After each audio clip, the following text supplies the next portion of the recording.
That said, I think prison as a retirement plan might be sound. 3 square meals, climate control, a bed and medical care, a decent library, assuming hardened criminals don't mess with the old guy, and relatively quiet time to read or write. Interesting. I think you could shop prison systems like you would a retirement home and commit the crime in the appropriate manner. Then this person said, help me understand how prison would be worse than a retirement home or sitting in front of a TV. And they're trying to say, yeah, prison doesn't have the costs.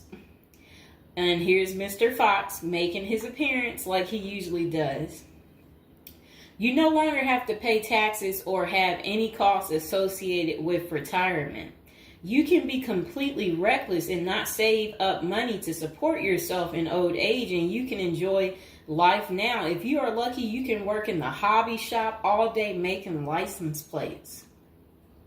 You can be terrible at that and still get food. You don't have to listen to an old lady nag every day before you argue that you won't be able to visit your kids. How many old people wait hopelessly for visits that never come? Card games in the yard, puzzles, crafts. You might even be able to paint or play music. I bet you could even find a personal trainer to keep your fitness up. There is always the outside chance you can get away with the crime and extend your reckless spending until you finally get caught. This could be the Gen X answer to the Social Security crash. Oh, I like what they're saying because, you know, they try to say Social Security will be gone for us once we reach a certain age, and I believe them. Because plus, we constantly hear about them talking about they're going to get rid of Social Security. So, might be true. So we got to plan ahead, right, you guys? So maybe I should take up tattoo artists as a hobby to prepare so I can get some extra smokes and a serving of Jell-O. Now, what crime do you commit and at what age? Embezzlement seems a solid choice, but I think you might need a life sentence to make this work. And then it says that it would be messed up to get kicked out of prison. Seriously, not serious.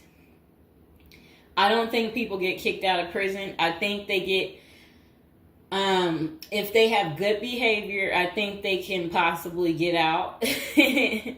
Okay, so it says, maybe a Fed club, laughing out loud. And then another person said they liked that post. They said, that's a nice thought. Then the other person said, what do you mean? That would be a problem for me because it's a lack of freedom and privacy. And the next person said, crazy but interesting concept. I have heard of the homeless committing crimes just to get off the street. And the courts read right through it and cut them loose. Interesting.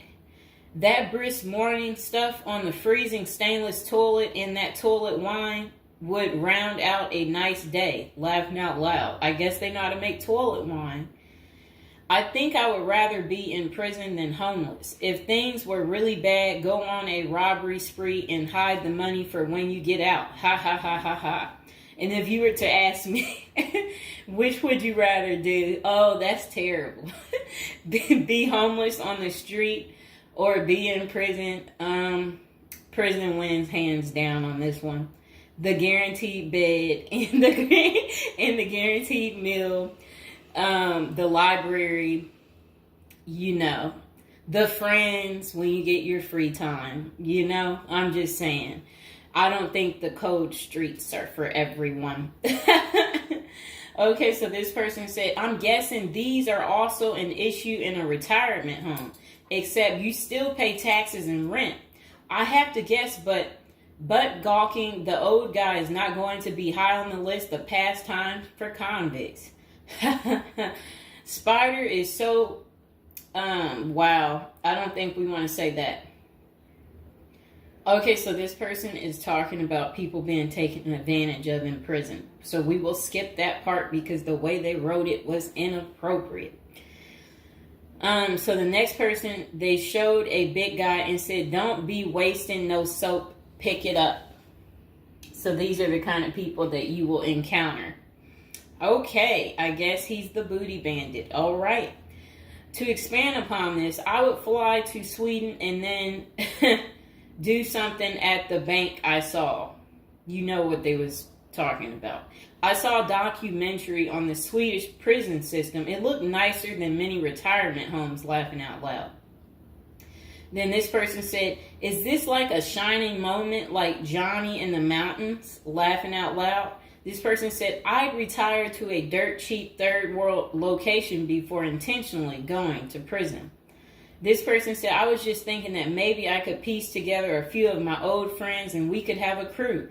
Then we all go in together. Book club, card games, and coffee every morning. The crime is going to have to be digital because I'm not thinking in my old age I will be agile enough to carry a lot of loot.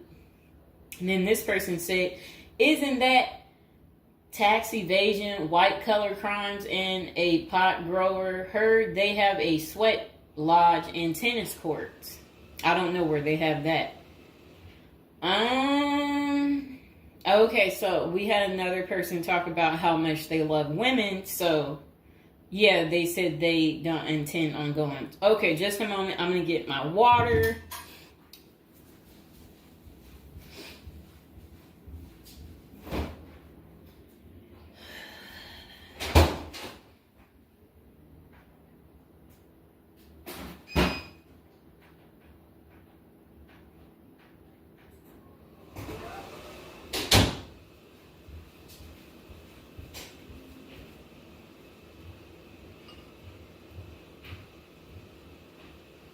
All right, it got a little hot.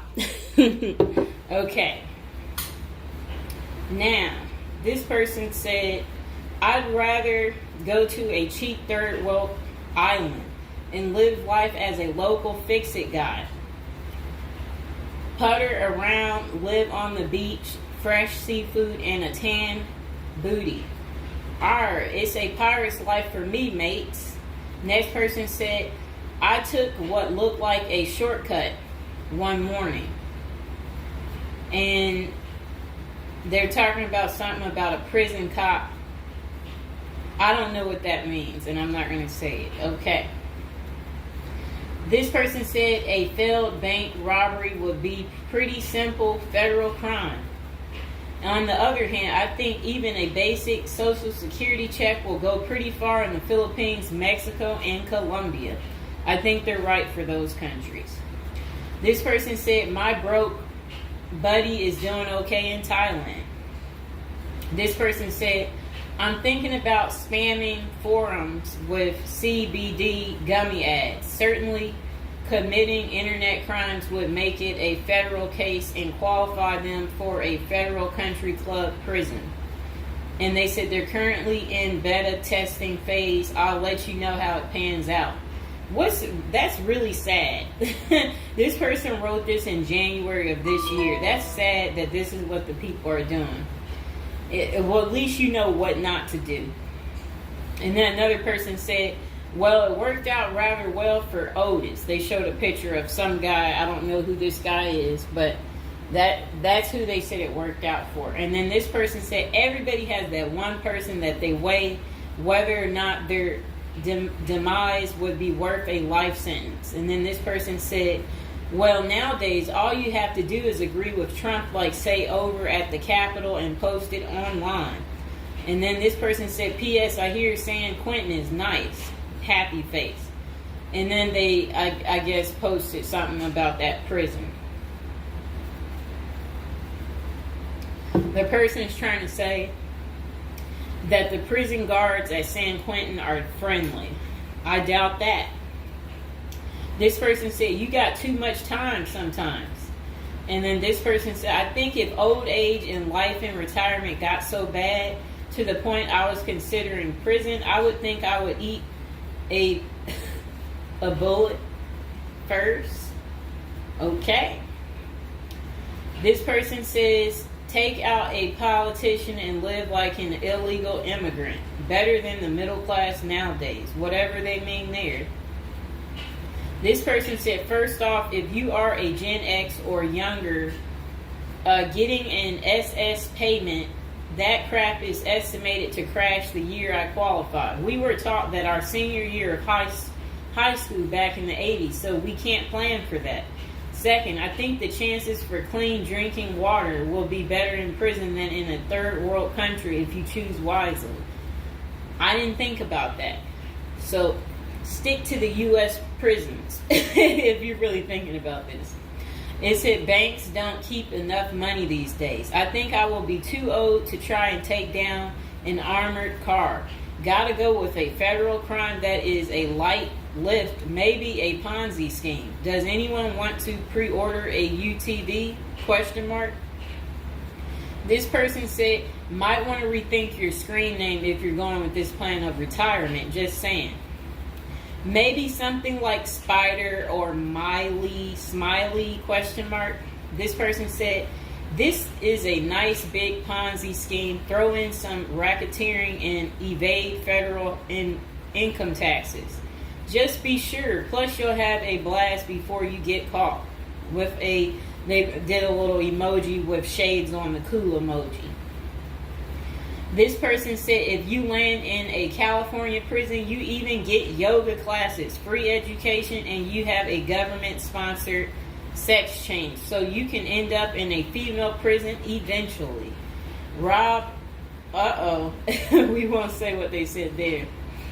Oh, wow. That's really sad what they put. You already know what they said if I stopped right there. Okay, hold on. The next person said, you're going to want federal minimum security. Identifying as a woman would have perks, but you would have to listen to your cellmates for the rest of your life with nowhere to go. This person said, we can tell that some of us have never been to prison now, can't we? And then this person said, only an inmate at RDP. I don't even know where that is. This person said, Social Security won't go away. It will just be reduced by about 25%. Hopefully all these millions of illegals will get work permits and start paying into the system so the cuts won't be needed. We'll still get something, but it will have the purchasing power to get us 2 Jersey Mike sandwiches a week, laughing out loud. Next person said, the unwanted being taken advantage of in prison is a hard no for them. So they don't want to go because they're not interested in being taken advantage of by the same sex. Okay, good reason. This is what goes on in prison. Next person said, I nominate this creep as a test mule for your plan. I always wonder what happened to the creepy banjo kid from the movie Deliverance. This person said, okay, it turned bad. Okay, so we won't read that post. This person said, here's a retirement plan. Go to Mexico, denounce your U.S. citizenship, sneak back across the border, get free phone and benefits, and I hear in Maine you can get a housing allotment and a stipend plus free medical. This person said, one of you guys that works for me is a Venezuelan expat. He and his wife have been building/buying houses in Colombia as investors. Crazy cheap.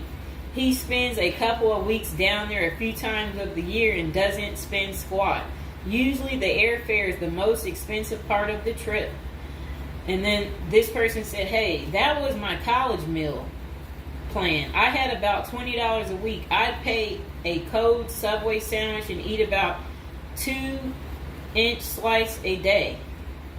And then store the rest in the fridge. And this person said, I have one list that has 2 people on it and another is a page long, whatever they mean there. This person said, only one problem is that Social Security was put in the public fund illegally, so it can never actually run out of money.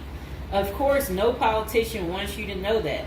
Our good buddy LBJ is who you can blame. Next person said, sounds like someone has a secret desire to get their crap pushed in. Just come on, completely out of the closet, bro. This person said, I worked in that prison. Numerous others as well. There are no tennis courts. Myself and crew were with general population. Inmates actually were on my crew as well.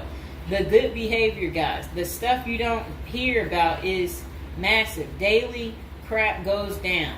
We got locked in a security armory for hours as a riot/fight started. Literally locked us in for safety. Going through Sallyport down the halls with cells on each side. The more the blood stains from fights, it's not Hollywood. The most scary individuals are actually the guards. A few can be normal or two civilians working inside. Most don't separate good and bad humans very well, at least not behind the walls. I made a promise to my family and self I would never do a prison project again. It messed with our heads. You go in at 7 and literally can't leave until 3. No cell, no camera, no eye contact, no talking to inmates. They constantly try to talk to you relentlessly. I saw things in there that I will never leave my mind. I did meet an old lifer. I was taken to the guards' cafeteria for lunch. The cook had been in that same kitchen for 30 years. He was a pretty friendly old guy. He knew he had it good, but hadn't been out of the walls for over 40 years. I have many stories, but I don't tell many, especially on social media. Really, it's not worth the risk of telling. The women prison in downtown San Diego is really crazy scary. Many don't know right in the downtown is a maximum prison operated by one of the big business operations. Okay. Series not seriously a good topic. Okay. And we have one more person telling us something. Years ago, I was at my buddy's house. His older brother had just got out of prison. I didn't even know he had an older brother and no clue what he was in for. I remember he couldn't settle down at all, just hanging around in the garage. He couldn't stand still. And it was almost like he was looking to get in trouble. One Friday after work, I swung by to see what was up. The boys were hanging out in the garage, drinking beers. Steve was getting all irritated about something again. Basically nothing.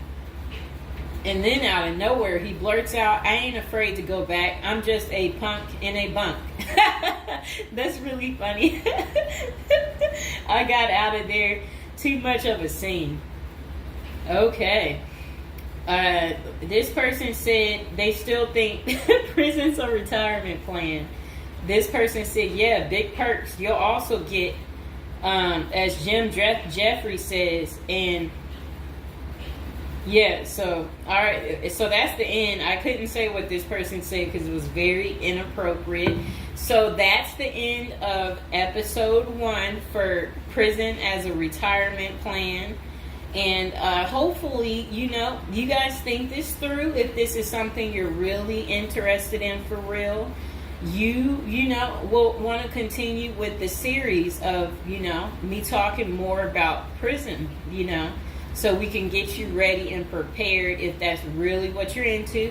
If any of you out there are watching from prison, we would love for you to like the video, subscribe, comment below, let us know, your prison stories, if you used to be in prison or if you want to go back. We want to know that too. So go ahead, don't be shy, comment below, and I hope you guys enjoyed the video. Welcome to episode 2, back on our prison is a retirement plan for seniors. And today we're going to be talking about people using prison as a retirement plan in Japan, of all places. Okay, let's get to it. So they said seniors in Japan are having to steal just to cover basic expenses, but it's all part of their plan. You see, the sentence for their crime sends them to a place where they find a sense of community, receive free room and board, and have a caregiver 24/7. It's good to watch other countries who are older or more in depth to see what will happen to us. Well, 27.3% of Japan's citizens are 65 or older, practically twice that in the U.S. And these seniors are breaking into prison just to survive. Will Americans retirees be forced to do the same? Not if they start planning now with a financial professional. Here's a look at Japan's rampant retiree crime spree. So they said an article in Straits Times is titled "Rising in Old Jailbirds Turn Japan Prisons into Retirement Villages." It points out that a record 47,632 people in Japan aged 65 or over were arrested in 2015. Over 70% were caught for petty crimes such as shoplifting. When retirees have to steal just to survive, it's clear that their plan didn't include saving enough money to cover basic living expenses. What's worse is that Japan's elderly inmates are rehabilitated, kicked back into society, and stuck in the same boat they were before. They haven't gotten any younger, and they still don't have enough income. So do they get a job and start saving for their slow-go years? No, they steal a bunch of bananas for breakfast and get thrown right back into the slammer. About 70% of all current inmates age 65 or older are repeat offenders. Why do these seniors live this type of retirement? Well, besides the fact that they did not plan successfully, their retirement strategy didn't include any plan for long-term care either. But prisons did. A roof over their head, 3 meals a day, no utility bills, and free unlimited health care are all provided. A research firm coined Japanese prison state-sponsored retirement villages, and one of prisons' demographics includes a 50.6 age average, with the oldest being 88 years old. That same prison was recently refurbished to accommodate their demographic, including 500 private well-lit cells, each with its own desk, chair, and well-lit cells, each with its... Oh, okay. They said it also comes with a wooden bed and television set. Steps in the public areas are even upgraded with ramps and handrails. Does that sound like a prison to you, or is it closer to the retirement home where individuals visit the grandparents? By 2025, 1 in 3 citizens of Japan will be age 65 or older, and 1 in 5 will be 75 or older. 2025 isn't that far away, and the U.S. demographics isn't getting any younger. Medicaid and Medicare are drastically underfunded and facing problems similar to Social Security still. Prison is better than no plan, and a ward of the state doesn't have to live on the street and steal bread.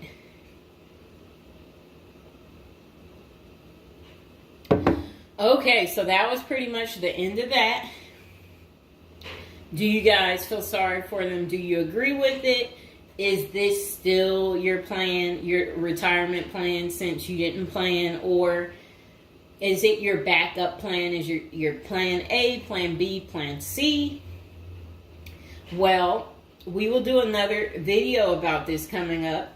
Just be patient, and we will get to it, and we will find out if prison is going to continue to be the perfect place for you to retire. And again, if you're watching from prison or you were recently in prison, don't be afraid to like the video, subscribe, and comment below. Bye. Okay, welcome back. We are on prison episode number 8. So today we'll be talking about how to prepare to go to prison if you know you're going. So, prison is all the rage in Hollywood. We've all seen Oz, the Shawshank Redemption, Orange is the New Black, and Con Air. Their creators got some of the facts right, but they don't tell you how to prepare for prison, do they? If you're going to prison, our goal is to help you in your preparation for incarceration journey. So that's what we want to talk about to help you out. And if you're interested in learning more about prison life and how to prepare, they said online they have a copy of a book. It's like a little pamphlet, Federal Prison Handbook. And if you guys really, really need it, Go ahead and comment below, and while you're thinking about it, subscribe. And I should be able to include some type of link below to hopefully help you. I hope I don't forget to put it down below. Or consider hiring Zukis Consulting Group to assist you in preparing for going to prison. Whether you will serve 6 months or 6 years, the tips discussed below will help you prepare for your time in prison. You can also book a free initial consultation to speak with a prison preparation coach today. For those with little experience with the criminal justice system, the notion of time behind bars can feel overwhelming. It can feel as though there is nowhere to turn, and any information you read online seems to contradict other information you've seen. We've included useful basic information below on preparing for prison to cut through all the misinformation. So they had created, it looks like, a table of contents. So I'll read the table of contents.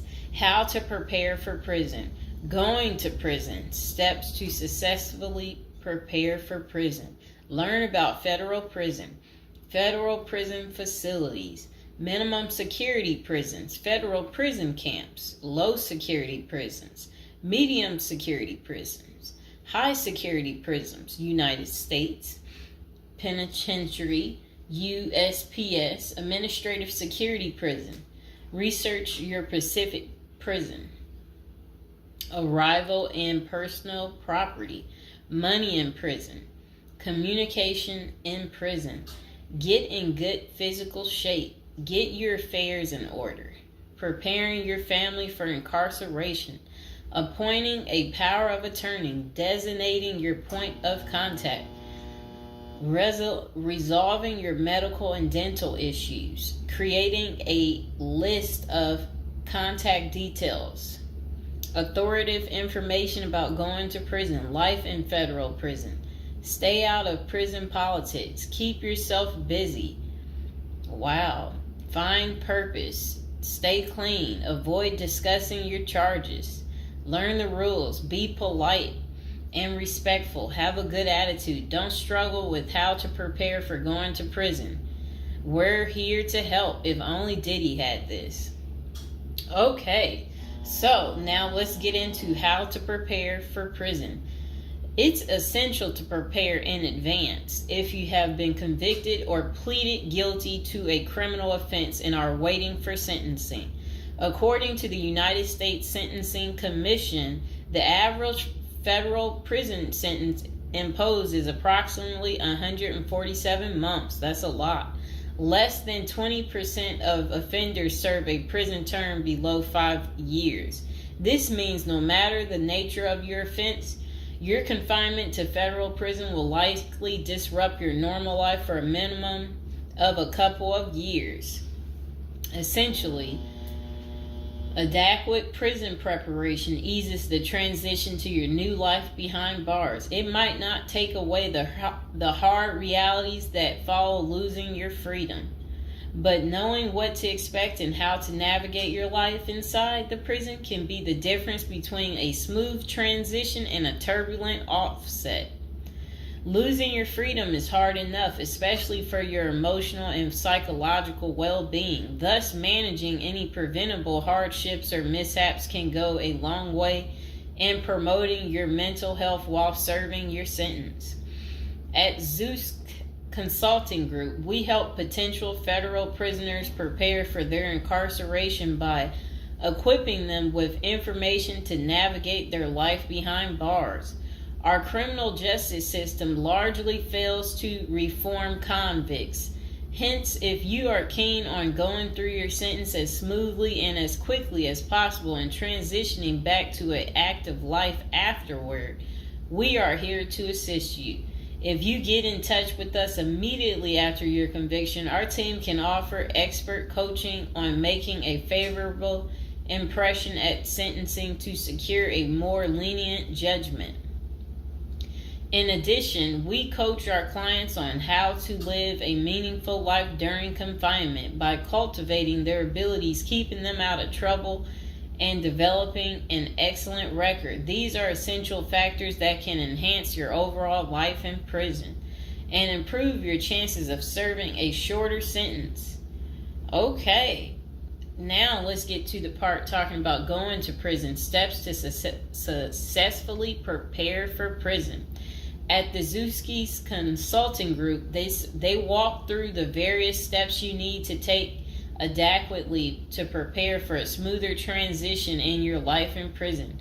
Generally, criminal conviction comes with potentially life-changing consequences, and the period before incarceration is the hardest for most people and their families. We understand you may be stressed and anxious about what lies ahead. For this reason, we are committed to providing you with essential coaching that you can implement immediately to get you ready for custody. Let us take a look at some of these preparing for incarceration tips. Learn about federal prison. Depending on the nature of your offense, the court might order you to self-surrender, or you may go into the custody of the U.S. Marshal Service. Whichever way, you need to arm yourself with knowledge on what to expect in the federal prison you report to.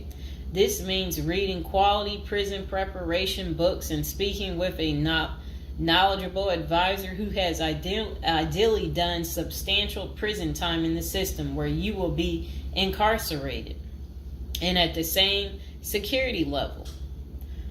So if you know someone who has served as much time for you as the same charge that you have, that's the mentor you should be talking to and linking up with to learn more about what prison life might be like. Okay, so it says the Federal Prison Handbook, the definitive guide to surviving the Federal Bureau of Prison, is the best book for this. We tell it like it is and do not offer false promises to scare you into opening up your checkbooks. Take this step seriously. You must build an informational foundation to make good decisions in prison.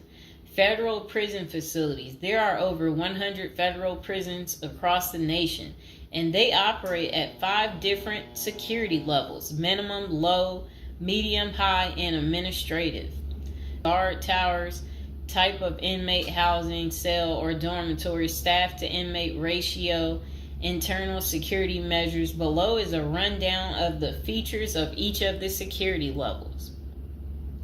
Okay, so it says minimum security prisons, federal prison camps, dormitory housing, low staff to inmate ratio, limited or no perimeter fencing, work and program oriented, prisoners with less than 10 years remaining plus minimum violence history. Okay, so that was for minimum security prisons, which is federal prison camps. Okay, so low security prisons mostly is dormitory or cubicle housing, higher staff to inmate ratio compared to minimum security prisons, double fenced perimeter, strong work and program offerings. Prisoners with less than 20 years is what low security consists of. Medium security prisons, mostly cell type housing, higher staff to inmate ratio compared to low security facilities, strengthened perimeters, wide variety of work programs, greater internal controls, all types of prisoners but with less than 30 years remaining on their sentencing. So the minimum is for, again, people who didn't commit the worst of the worst. And then low security, same thing, less than 20 years. Well, they're not the same thing, but and then medium means like you're gonna be there a while, but you'll be there less than 30 years. Okay. High security, oh, okay, is United States Penitentiary, USPS, single and multiple occupant cell housing. Highest staff to inmate ratio, highly secure perimeters, close control of inmate movement, all types of prisoners, but sex offenders and informants are highly likely to be victimized. Administrative security prisons. Administrative security federal prisons have special missions. For example, pretrial offender detention, treatment of seriously or chronically ill offenders, confinement of escape-prone, violent, or extremely dangerous inmates. So that's administrative security prisons. So, all right. Okay, so administrative facilities include federal medical centers, federal detention centers, the federal transfer centers, and others. Please see our Administrative Security Federal Prisons page for more information about these institutions. Operations and privileges such as leisure time vary widely at each security level. At the Zuski Consulting Group, we can help you understand the implications of being held in any prison, regardless of the security level. But generally, through the Federal Bureau of Prisons, BOP, ultimately decides where to confine you. Your attorney may request your designation to a facility that best fits your needs. Okay, just a moment.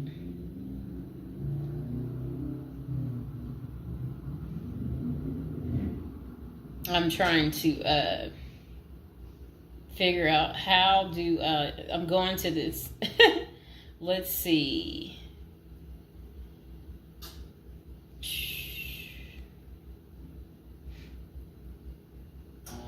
Know why I keep getting these numbers calling.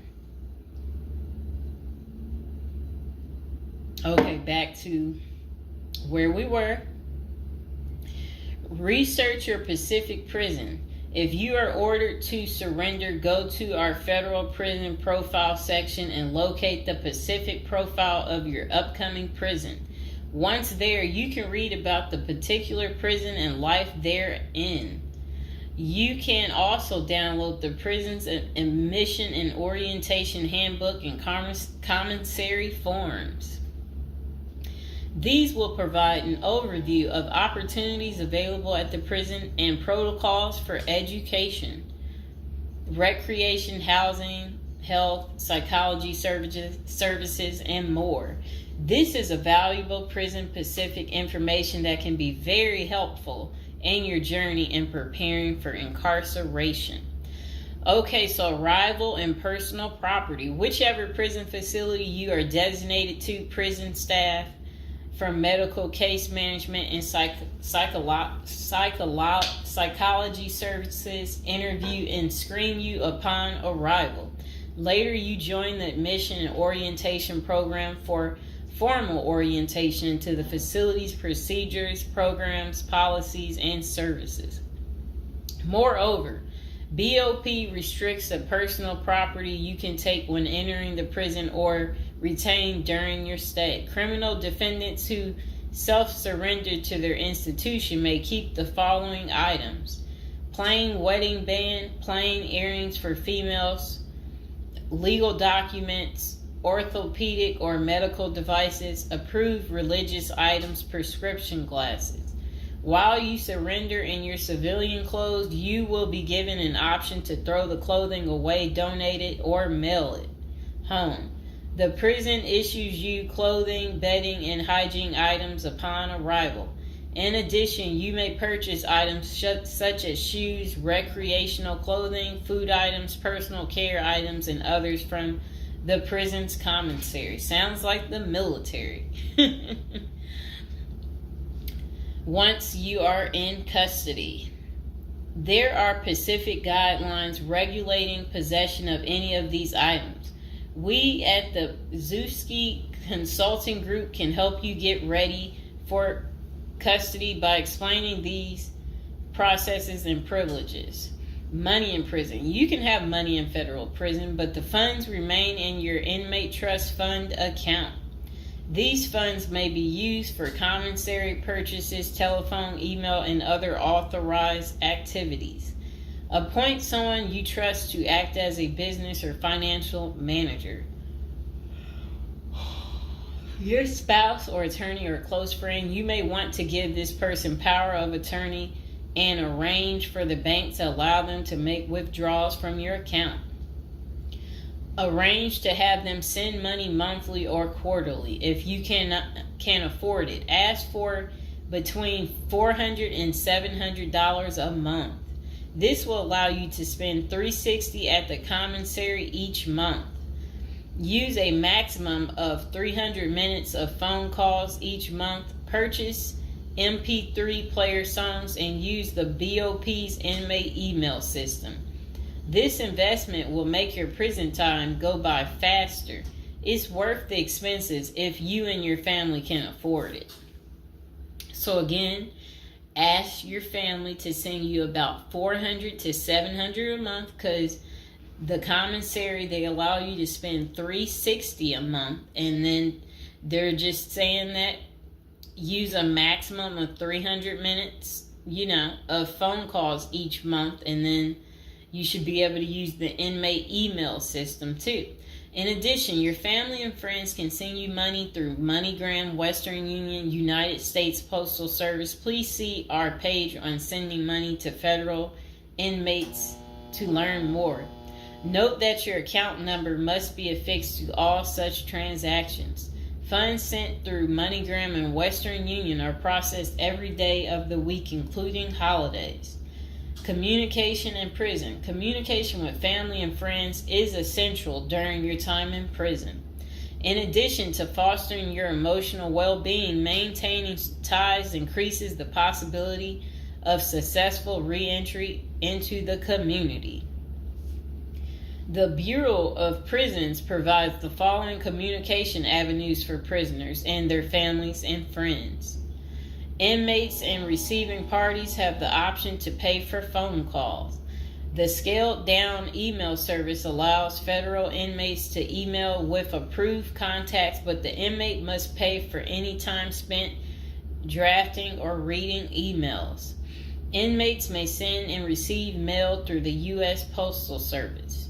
Prisoners may receive subscriptions directly from the publisher without prior approval, newspapers, magazines, and journals. Okay. Get in good physical shape. Exercise has immense health benefits, both physical and mental. It is normal to get depressed as you contemplate preparing for incarceration. However, exercise can help keep stress levels down and allow you to focus on what matters most, creating a positive transition to better your experience in prison. You will have plenty of time in prison to develop good fitness. However, starting now is beneficial as you equally need your energy levels at peak as you rush against time to get your affairs in order. Moreover, if you end up confined, especially in a higher security facility, looking physically fit may play to your advantage, though you should purpose to stay out of all conflicts at all costs. There probably isn't any pressuring need to learn how to fight if you are housed at a camp, minimum security, or low security federal prisons. But if you're headed to a higher security level, you may want to hire a personal trainer to become as fit as possible, even if that just means looking tough. So if you're at a higher security level, you might encounter more threats. That's what they want you to know. While we don't advocate employing violence, conflict avoidance is almost always the best answer in prison. It's not the worst idea to consider taking self-defense classes to learn how to protect yourself. This is essential piece of how to prepare for prison. Violence in prison is genuine concern, and people do get hurt. A fight is never a good idea, but you need to prepare in the event of everything going wrong and escalating into conflict. Get your affairs in order. Going to prison is the last thought on anyone's mind. Even when your case goes to trial, you always hope there's a chance of fighting the allegations and winning the case or earning a lenient sentence. a lenient sentence. That does not involve imprisonment. It is understandable if you are still in denial and hoping the case might turn out favorably. However, denial only works against you, as it may hinder you from taking advantage of the short time you have to get your affairs in order before losing your freedom. Even if there is a slight chance of getting a lenient sentence, preparing for prison is essential if things don't go as expected. Some of the matters you need to take care of include preparing your family for incarceration. Your family will be devastated by the idea of you being locked up and the potential dangers it might subject you to. It may take a while before they come to terms with the likelihood of living without you. However, you need to sit down with them and discuss life without you. If you are the primary provider, you may need to organize how bills will be paid in your absence. This may even mean working at downsizing the family's lifestyle if there are not enough funds to maintain the same lifestyle. If you live alone, you need to make arrangements for your property so that debts do not accrue in your absence. If you have young children, they may not understand the long-term implications of your absence at the moment, but it will soon affect them, so you need to plan the best way to help them cope. Consulting a psychologist is vital, as they can suggest ways to help both you and your family cope in the short and long term. Lastly, it would be best to inform your family that they can reach you either through email or written correspondence. They should also expect you to call them regularly or through video visits whenever possible. While preparing for incarceration is critical, maintaining family contact while you are away is equally as important. Okay, next is about appointing a power of attorney. Generally, a power of attorney grants another person the ability to control your affairs in your absence. This could be your spouse, parent, child, sibling, or trusted friend. If you appoint someone other than your spouse, you could grant the power to two people who should consult each other before making any decisions about your affairs. This may eliminate conflict and guarantee extra safeguards against misuse of the powers. As you do this, ensure you draft a financial plan on how the finances should be utilized while you are in prison. You may also want to create a rough budget of your financial needs in prison and coordinate how the money will be channeled to your commissary account. Designating your point of contact. Before surrendering to prison, ensure you identify a primary point of contact. This could be a family member or a close friend. We can work with this primary point of contact as questions or issues arise. Additionally, this will be able to better advise your family and friends of your status, location, and information.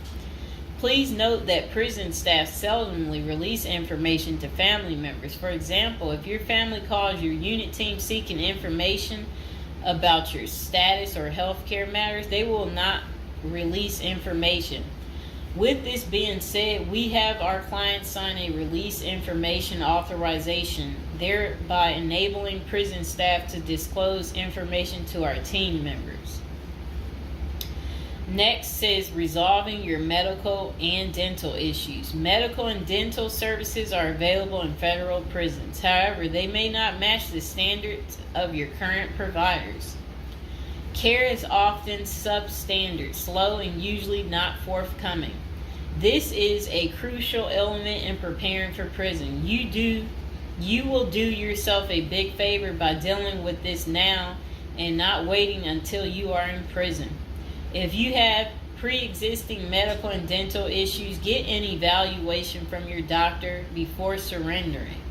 Likewise, it can be a very good idea to update your glass prescriptions and resolve any dental matters before surrendering. It can also be helpful to obtain complete copy of your medical records from your doctor. If you take any prescription medications, ask your doctor to draft a letter explaining what the medications are, and what underlying conditions they treat. While you can submit these documents to your prison's health service upon arrival, our team can also use these in cases of prison staff not adequately treating medical conditions. In these cases, it is critical that we have underlying documentation, as this helps us motivate prison healthcare staff. Creating a list of contact information. Before going to prison, prepare a list with contact numbers, mailing addresses, email addresses for all the people you may need to contact during your confinement. This way, you will not get stranded whenever you want to contact a particular person. Additionally, try to fit this contact list on one double-sided page. Many receiving and discharge officers will allow self-surrendering inmates to retain this page. If not, we also recommend our clients provide us with a copy of their contact list. We overnight this contact list to our clients on the day of their arrival. Authoritative information about going to prison. In the past, people used to go to prison utterly oblivious of what lays ahead and would endure untold hardships before they adjusted to their new life. This is not the case today. There are dozens of books, guides, and other programs that help defendants prepare for their life behind bars. While we cannot attest to other firms, books, or products, our team regularly assists clients preparing for prison. Here are a few of our book offerings: Prison Education Guide, Federal Prison Handbook, Directory of Federal Prisons. While waiting for your sentencing or self-surrender date, ensure you gather as much information as possible to enlighten yourself. Most prison preparation resources are written or produced by ex-convicts who have served long sentences in federal prisons, or experts who have worked closely with the inmates and are familiar with the criminal justice system. Researching widely and reading available credit resources can be an eye-opener, enabling you to adjust to your new life quicker. Aside from reading prison preparation books and guides, you may also seek out prison consultants to answer your questions and provide insights on the ins and outs of prison. For instance, at Zeus Consulting Group, we help criminal defendants develop strategies to prepare for prison and successfully reintegrate into society. Our objective is to help you develop an informational foundation to make good decisions once in custody. Life in federal prison. Before commencing your federal prison sentence, you need to know how to prepare for federal prison with a survival guide and tricks. Assuming you have gathered as much information as possible about what your life in prison will be like, here are some tips to enhance your experience. Stay out of prison politics. You do not have the liberty to choose your neighbors in prison. You meet people from different backgrounds, some possessing extreme opposite personalities, ideologies, and outlooks on life. Despite the sharp differences, you may have to share the same facility for years. In ideal circumstances, people should embrace diversity, but not so in prison. Conflict of interest and prison politics are the order of the day. However, it helps by maintaining a low profile throughout your stay. Otherwise, if you indulge in politics and things turn ugly, it may compromise your chances of coming out unscathed. Keep yourself busy. Federal prisons require medically able inmates to work. As soon as you arrive, ensure you find a job that you will enjoy. If you don't obtain a job on your own, prison officials will assign you a work detail. We advise our clients against this approach since it often means working long hours in the kitchen. Some examples of the positions you may want to consider include plumber, inmate orderly, food service, warehouse, groundskeeper, painters, while some of these prison jobs require long hours. Others are no-show jobs where you sign your name on a sheet and leave. While federal prisoners are paid for their work, wages tend to be meager. For example, federal prisoners typically earn 12 cents and 40 cents per hour.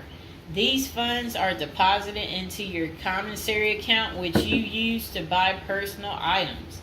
I'll repeat that again. Oh, sit down, Mr. Fox. Sit down. Sit down, baby. Prisoners typically earn 12 cents and 14 cents per hour. Okay. Okay, that's crazy. So when in prison, find purpose. A period of incarceration equals a lot of available time on your hands, which can be positive or negative. It's your choice. Many positive activities in prison can help you find purpose in life, even help you improve your circumstances upon arriving. College correspondence courses, writing, exercising, and teaching in the prisoner's education department are just some examples of many activities you can become involved in, which will give you purpose. This purpose will help carry you through your sentencing. Okay. Pursuing a purpose during your time in prison can make your stay more meaningful and manageable. For example, you can learn a new trade, write a book, discover philosophy, find spirituality, or purchase other professions. Likewise, we help many of our clients further their education behind bars. Whether you are interested in college or career-based studies, our team can help. Okay.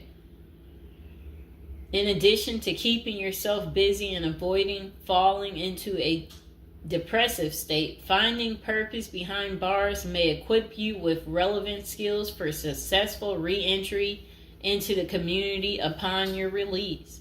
This is critical. If you work, you are prepared for a period of incarceration.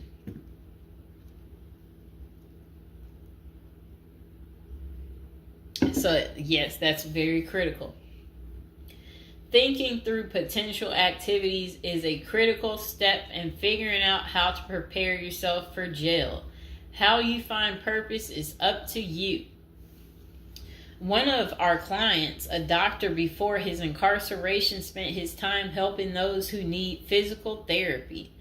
Find something that works for you. It is a good idea to put a plan in place so you can focus on the day of release from the time you enter. Avoid discussing your charges. When first entering prison, many inmates receive the prison 411.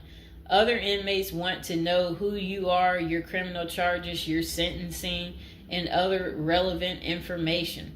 Whether someone tries to bully this information out of you or a friend in prison asks, do not fall into the temptation to disclose your case details. Many things can go wrong if you do so. For instance, a fellow prisoner could make a deal to serve less time in exchange for the information, especially if the details are incriminating. Also, the nature of your crime might cause you to be victimized, especially for sexual-related charges. Please contact us at the Zeus Consulting Group if you are concerned about these types of disclosures. We help clients charged with all manner of criminal offenses develop a strategy for addressing these sensitive matters. This is especially important for clients charged with sexual offenses or who have testified against others for a sentence reduction. Stay clean. However tempting the ideal of using drugs in prison may be, you should steer clear of them. This is a key area for in-prison conflict among fellow inmates. Likewise, inmates caught drinking alcohol or using drugs are often severely sanctioned. While this can be an appealing avoidance avenue, especially when struggling with depression, this is not the answer. Our team can help you develop better coping mechanisms. No matter how deep you descend, keep in mind that drugs are not the solution. If anything, they are likely to aggravate your mental condition. Always remember there are far better coping methods such as remaining physically active, finding purpose, keeping in touch with family and friends, if possible, and seeking professional counseling. Moreover, no matter how smart you are in concealing drugs, it is only a matter of time before the guards catch you. And when that happens, it may spoil your efforts of maintaining a clean record and dash any hopes you may have for an early release. Getting addicted also raises the chances of being indebted in other prisoners, bringing you into deep trouble and potentially making your life in prison intolerable. Learn the rules. Ignorance is no defense for prison rule violations. Even if you did not know they existed, breaking rules in prison can get you into serious trouble. Educate yourself as much as you can about the prison system, and particularly your upcoming prison facility. If possible, obtain a copy of the official rule book and read it thoroughly. And note, the team at the Zeus Consulting Group regularly defends clients in prison disciplinary hearings. Our team can research the underlying incident, draft a statement for you to issue to the disciplinary, and manage all internal appeals challenging a conviction. Then it says, be polite and respectful. Prison staff is often overworked and inmates tend to be depressed or otherwise dealing with personal issues. Since serving time in prison is often unpleasant, practicing active conflict resolution techniques is important.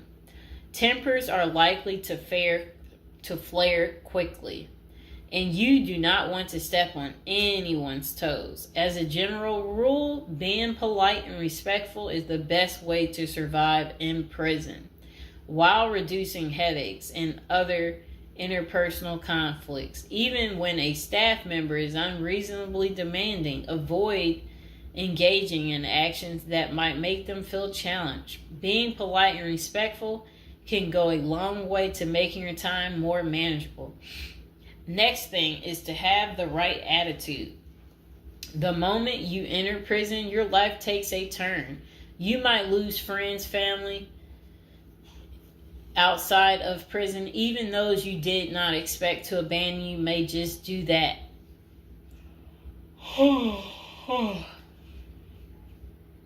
You are pretty much on your own inside prison. Other inmates may try to take advantage of you. Going to the guards for help is often a bad idea, and that can have serious repercussions.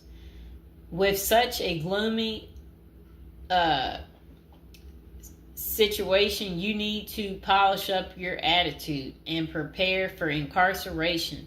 Having the right attitude can help you surmount the prison reality and build something positive out of the situation. The team at Zeus Consulting Group can help you prepare for the experience to come and plan for the unexpected. Prison time doesn't mean a death sentence, quite opposite. It says, if you lost your license because of a criminal conviction, they can help you launch a new career. Okay. So they're just saying basically, there's no reason you can't leave prison without a degree or a better prospect for the future. Don't struggle with how to prepare for prison. It says that use the Zeus Consulting Group and let them help you. Okay, because they're basically saying prison is never easy. They said they know what awaits you in prison and the tactics you can employ to have a smoother life behind bars. Going to jail or prison is never easy, but with directed effort, you can lead a productive life during this experience and after. Okay, so that is pretty much how you prepare if you are going to prison. If you've watched this far, type in the comments below this far, and I hope you enjoyed the video. Please like, share, and subscribe. Alright, welcome to episode 6 of how to cast a love spell. Spell casting is a powerful way of focusing on an intention to manifest a goal. In this case, the goal is love or infatuation. You decide. If you believe in love and the power of sending out a strong positive intention to get what you want, read on to learn how to cast a spell that just may bring you the love you're looking for. Okay, so establish a spell. Create a simple love spell. This is a basic spell that requires no exotic ingredients or astrological charts. This spell is meant to attract more friends and enhance your sexual attraction. If you're looking for more than friends, if you have a particular individual in mind, plan to focus on him or her during this ritual as a way to draw that person to you to strengthen the bond that already exists between the two of you. Thoroughly clean your bathroom. We're not talking about a psychic cleansing here. Do a true cleaning with cleanser and antibacterial products. Cover your mirrors with white or pink towels or sheets. Then draw a bath and add a handful of sea salts and other salts to the water while saying, negativity is washed away. I am renewed as of today. Many heads will turn my way. The ones I choose will wish to stay. If you don't have a bathtub, tie the bath salt up in a washcloth while saying the above words and use it in the shower. Okay, light 3 white votive candles or place 3 votive candles in the bathtub. Relax and focus on your body. As you anticipate entering the water, think and feel how sensual it is and how beautiful you are. Focus on what you like about yourself. If you're casting this spell for a certain person, begin focusing on him or her now. Turn off the lights and turn on your favorite music if possible. Choose music that's in line with your desired end result. If you're looking for wild romance or hot love, pick something that makes you feel reckless and sexy. If you desire a soulmate and someone who makes you feel safe, choose music that makes you feel peaceful and calm. For general attraction, you may want a happy, mellow song. Enter the bath and relax. Make sure every part of your body is immersed in the water at least once. Shampoo and condition your hair, shave if appropriate. Cleansing is an important part of this ritual. When you're finished, repeat the words of the incantation you spoke before you entered the bath. This time, add the following line to close the spell. I am blessed. I am loving. I am loved. And I love myself. I am loved. Okay?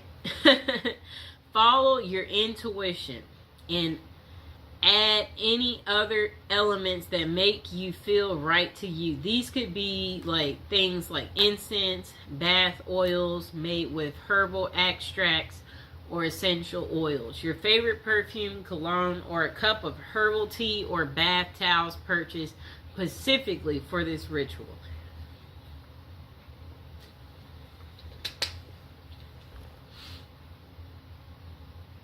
Okay, number 2, cast a lost love spell.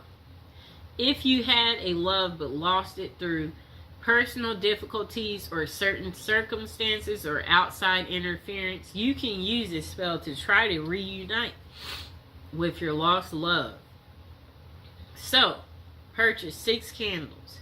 You'll need 1 candle in each of the following colors: red, green, yellow, blue. You also need 2 pink. Place the candles at the appropriate points. Place the red candle in the southern corner of the space, green in the northern, yellow in the eastern, blue in the western. Light all 6 candles. Hold the 2 pink candles in your hand and face the red candle.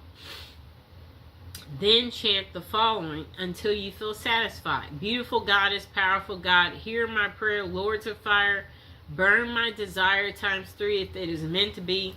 Bring so and so back to me. Okay? Whoever that may be. Okay. Now let the candles burn down. It's best not to blow out candles used in a spell. Allow them to burn down on their own. Okay?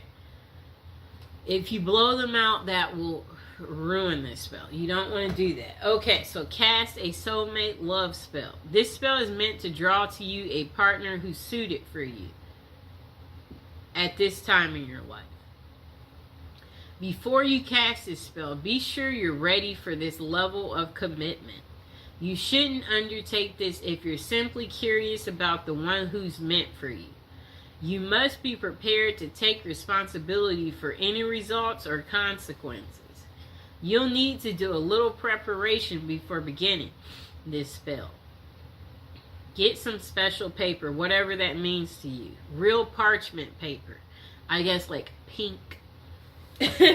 Pink or red or yellow if you want it to be a happy love life or friendship.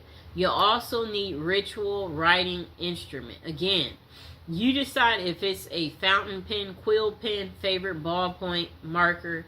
It shouldn't be something you use daily to jot down at a grocery list. Finally, pick up moon incense and charcoal. And a small heart-shaped box or a box decorated with hearts will work. So don't forget to buy a sheet of decorative paper, okay?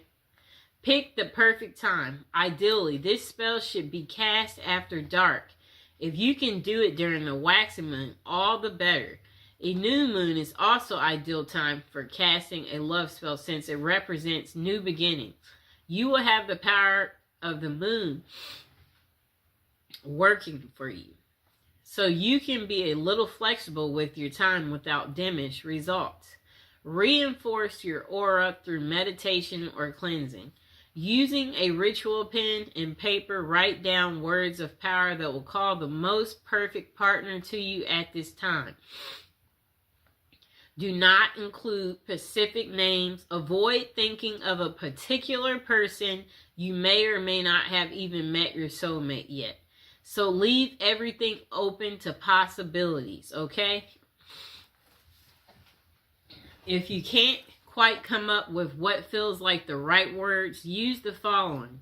If there be a perfect match, this work tonight will surely catch the perfect one who's meant to be, shall find his or her way home to me. In perfect love and perfect trust, I send this out, but not from lust. This spell will guide us to reunite. Free will remains with us tonight. Okay, blessed be.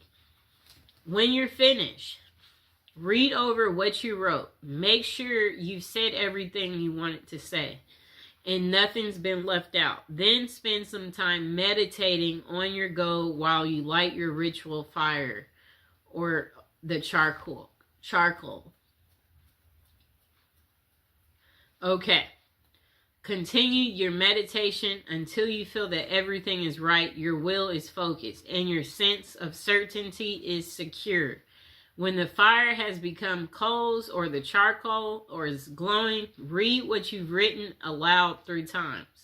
As you read, when you come to the end of each repetition, sprinkle about a tablespoon of the moon incense on the fire. If you have never used moon incense with a ritual fire, you should practice a few times. Flames will leap up along the dust trail of this incense powder, so you must be extremely careful. There will be sparks of incense outside of this trail of flame as well, also dangerous. Toss in the incense all at once. Don't trail the dust or sprinkle it. Do not wear gauzy or loose clothing or sleeves that trail. Be careful.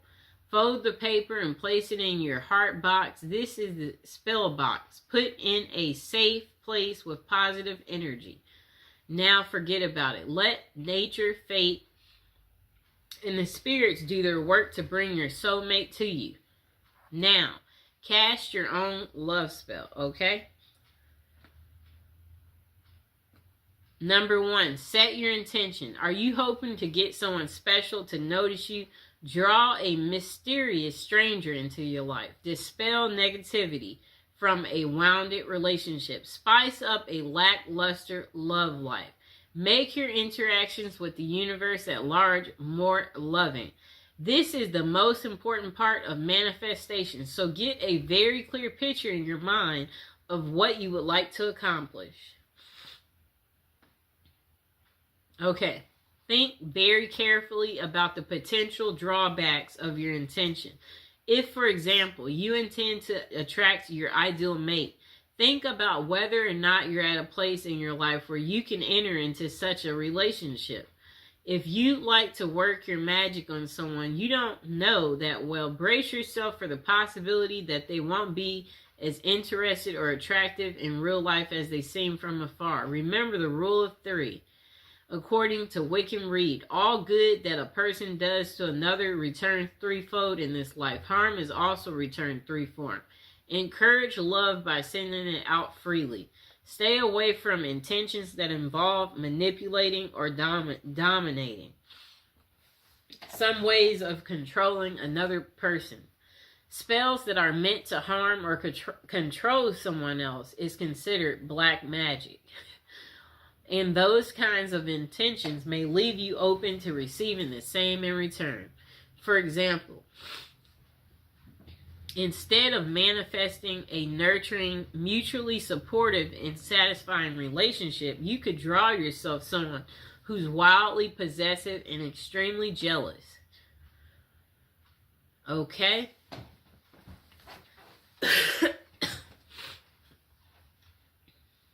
Gather the appropriate materials, exactly what you choose and what combination should be based on the kind of love you want to attract. So start by emphasizing colors. Red, for example, is the color most associated with passion and lust. Pink is also a heart color, but is considered to be more nurturing, while white speaks of innocence, and that would be appropriate for a platonic relationship. Green's association is with nature and to promote vitality. Choose candles, papers, flowers, rose petals, or other objects associated with your needs. Integrate herbs into the spell according to herb lore. Balm and catnip can be used to attract love and can be used to dispel negativity and promote love and happiness. Lavender is perhaps the best herb for attracting men. If your intention is more sexual in nature, try using vervain, which was used by the Druids to promote love, lust, and sexual fulfillment, or caraway, which promotes lust and fidelity, or cinnamon and fennel to promote vigor and libido. Use symbolic items. Do a little reading about the symbolism attached to common items. You're likely to find multiple interpretations for the same object. So go with your gut and choose what's meaningful for you. Use a mirror for healthy self-image, a piece of silk for sensuality, flowers for romance, lingerie for libido, or anything else you might have a special significance for you. Okay. Okay, so if you're directing your spell at a specific person, you happen to have an item taken from them, whether it be hair, clothing, a letter, something you borrowed, be sure to include it in your spell work. And also be aware of adding items with negative associations like knives, needles, ropes, or other aggressive objects. They might put an undesirable spin on your ritual. Number 3, don't forget to cleanse your body. Take a ritual bath using flowers, herbs, essential oils. Infuse the water with jasmine, rose, or any of the herbs. And possible bathe by candlelight. When you're done, dress in clean clothes. If you've chosen a new outfit for your ritual, put that on. Okay, so next, choose your place. Cast your spell somewhere you won't be disturbed. It would be wonderful if you could choose a romantic location such as a beach or forest. However, your number one priority should be privacy and the ability to concentrate. So that means staying indoors in a clean, cozy room. That's fine. Cast a circle. Spread sea salt with or without rosemary added in a circle around the space where you want to work for protection. If necessary, smudge the area by burning sage to clean away negativity. Number 6, light candles and concentrate. So focus your intention and visualize the scenario you'd like to experience in life. Make it as real as possible by imagining it with all your senses. If you feel comfortable doing so, chant your intention aloud, otherwise repeat it in your head. Write it down on paper, burn it, allow it to go out into the universe. Make a symbolic offering. Suitable offerings include flowers, an apple, wine, or anything else that has personal significance. Do not disturb your candles or blow them out prematurely. Allow them to burn down completely, then gather the wax and either place it in a satchel beneath your pillow or bury it in the garden to let it grow, preferably somewhere the dog won't dig it up. Make a rhythm spell if desired. This can make your ritual more potent. You may even want to include the name of a remnant god or goddess in the spell. If that fits with your personal philosophy, don't stress about being a poet. Rhyming is nice if you can pull it off, but what's important is the sincerity and good intention of words. Number 7, repeat for effect. The more you concentrate your intention, the more powerful a signal you will receive. Perform this ritual every day, week, full moon, whatever other length of time feels appropriate, and be grateful for the advice of your success. Next thing is be open to possibility. The results of your manifestation might be different or even better than what you imagined for yourself. Don't become so focused on one narrow vision of love that you let a glorious opportunity pass you by. If you want to manifest something, focus on a goal. You can write it and give it a title. Use clear, concise, and positive wording. Write the date you want it by. Use present tense because it will happen depending on your mind, time, and frame. Okay, so when doing a spell, know that candles aren't exactly necessary. You know, you can use candles, but they're not necessary.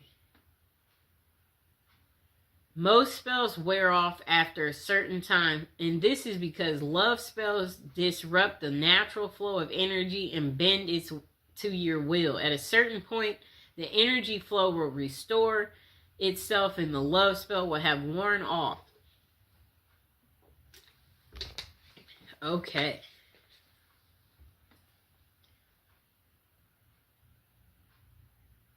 Okay, so carve magical symbols or your name into the candle. That will give it extra power. Perform the ritual at a full moon if you can for extra power. Singing, dancing, that can make it more powerful too. Okay? And that was how to cast a love spell. I hope you guys enjoyed the video. Please like. Welcome to episode 17, Today we'll be talking about prison letters and why women love men in prison. Okay, it's been a while, but we are back. So this episode is about prison letters. The interest came when I received a letter from the Oregon Department of Corrections. It was from an inmate, and he was addressing someone he seemingly had a connection with in the outside world. The handwriting was perfect. The words flowed very well, and he clearly was trying to reach out to a woman who most likely lived in my home before me. Though the letter never reached the person it was intended for, it did spark significant questions, such as why do prisoners attract women so well? Does real prison love exist, or is it all a scam? And how do these prisoners learn to write so well in the first place? The myth: women must be twisted to fall in love with prisoners. Look, this phobia, I've never heard of it. Hybristophilia. When it comes to having a strong attraction to social deviants, criminals, and prisoners, hybristophilia comes to mind. This is a paraphilia where people are aroused by people who have committed outrageous acts such as cheating and crimes, including the R word and people who are murderers. The thing that makes this so interesting is that it is different for everyone. Some are more passive about it while others are aggressive. Okay, so it says passive hybristophilia. This is when someone is drawn to criminals, but they do not act on it or try to assist them in any way. They may show passion through being an advocate for the prisoners or simply enjoy movies such as OITNB and Prison Break on a deeper level. Whatever that means. I guess that just means you like watching shows that are very criminal. So I guess I can give an example of someone drawn to a criminal. Do you remember that movie called Out of Sight with George Clooney and Jennifer Lopez? Remember Jennifer Lopez in the movie? She was a cop. And George Clooney, he was the criminal. And remember, she got kidnapped by George Clooney. They created a romantic movie out of this situation. And J-Lo, she, had no man in her love life. Very good looking woman, and then here is this criminal that kidnaps you, and he's very handsome, okay? And you're just like, I'm finally getting some type of cool excitement, and you're like, look at this criminal. Like, why would I tell on this criminal? I'd never get this level of fascination. That's how J-Lo felt, So, yeah, like at the end of the movie, they were trying to catch him, and the other cops asked her, did you see him? And she kind of like froze, like, because she's wondering, do I tell them? Because she is at work and she is in uniform. She's a cop. And she's like, no. Like, she's not going to rat on him because she fell for the criminal. And before that, her and George Clooney, remember, he's a criminal and he's on the run. And she's a cop.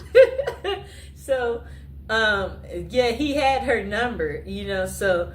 Yeah, so what happens is the criminal contacts you. Look, the criminal contacts you.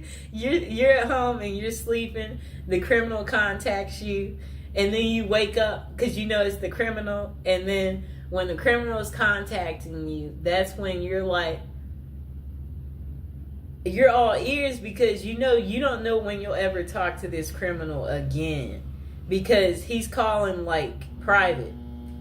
And you're enjoying this because you're like, where are you? I haven't heard from you in a while. I'm surprised to hear from you. That's what happened to her. He randomly calls, but she can't call him back because I understand this clearly, especially when you don't want to get caught in some type of way where I'm like, you know what, I want to be friends with that person, but they know this and that, so that could be bad, where you just, you know, you have to think about certain things where you're like, you know, it might not be the best to that's kind of what the criminal was feeling, because he knows at the end of the day she's a cop, and you know, it's her job to bust people like him and put them behind bars. So anyway, they had their secret meetup in the movie, and their secret meetup, you know, where they went out to dinner. They both was just, it was a night to just enjoy one another, talk to each other, clarify, yes, so why haven't I heard from you? And then he's like, well, you know, blah, blah, blah, blah, blah. And then they had their one night of passion. It was an unforgettable, I guess, moment. That was her one night of fun. And then that was pretty much the end of it. And then she didn't hear from him anymore. Like, it's like, it was a really, really good movie. Probably one of her best movies. Okay, so look, back to aggressive. The next one's called aggressive hybristophilia. This is where trouble can arise. These are men and women who proactively help the criminal they are attracted to. This means they could lure victims in, cover for criminals, bury bodies, and other severe acts. Bonnie and Clyde are the perfect example of this type. I'm trying to think, do I know of one like this? Where men and women help the criminal they're attracted to. This means they could lure victims in, cover for criminals, bury. Okay, I'm trying to think. That one I can't think of. It's not a fast one that just comes to me. Okay, so why do so many prisoners / criminals in relationships? The answer is quite simple. It is a mixture of hybristophilia, the desire for excitement from their mundane lives, the long distance passion, and the fantasy of it all makes people drawn to that lifestyle. In fact, there are over 40 different websites that cater to prisoner dating, such as meetaninmate.com. And then potential consequences. Though it would be nice to have a happy ending every time, there are significant consequences from dating a known criminal. For example, a book called Dream Lovers: Women Who Marry Men Behind Bars. Jacqueline Wilcox Bailey talks about a real-life incident. Two sisters walked out of their long-term, boring relationships to get with prisoners. When those men were released, one of the sisters was murdered, and the other was beaten and tortured, which sent her supposedly posed lover back to jail. I think they mean prison. With this as a possibility, always be aware of the dangers you could be subjecting yourself. If you decide to follow that journey, with that being a solid case, does that mean that all prison love is fake and they are nothing but predators? Then they said myth. There is no such thing as true love in prisoners.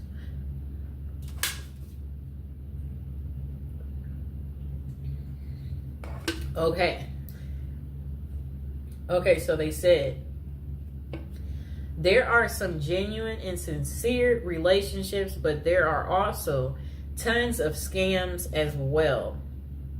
How do you know the difference? If you are reading a letter from someone behind bars and they ask for money in any way, it is likely a scam. Do not fall for it.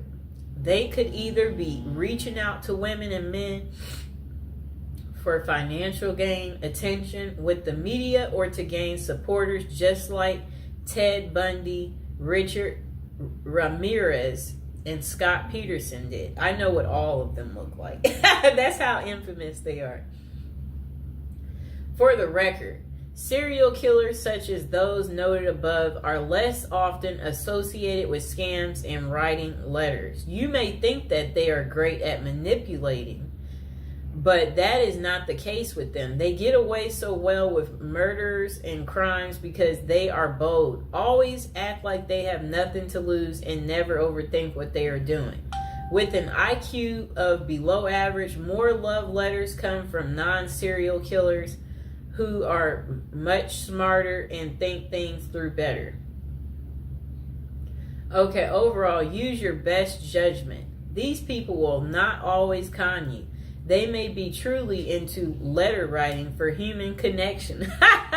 That's kind of funny because like they crave the connection, so that they're writing the letter because, you know. There are many people in jail who do not have family or friends to reach out to. So they turn to pen paling to feel involved, valued, heard, and feel like they matter.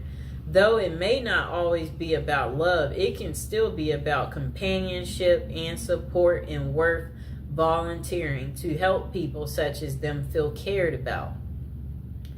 Bonus, how to craft a prison letter. One thing I noted the most about the letter I have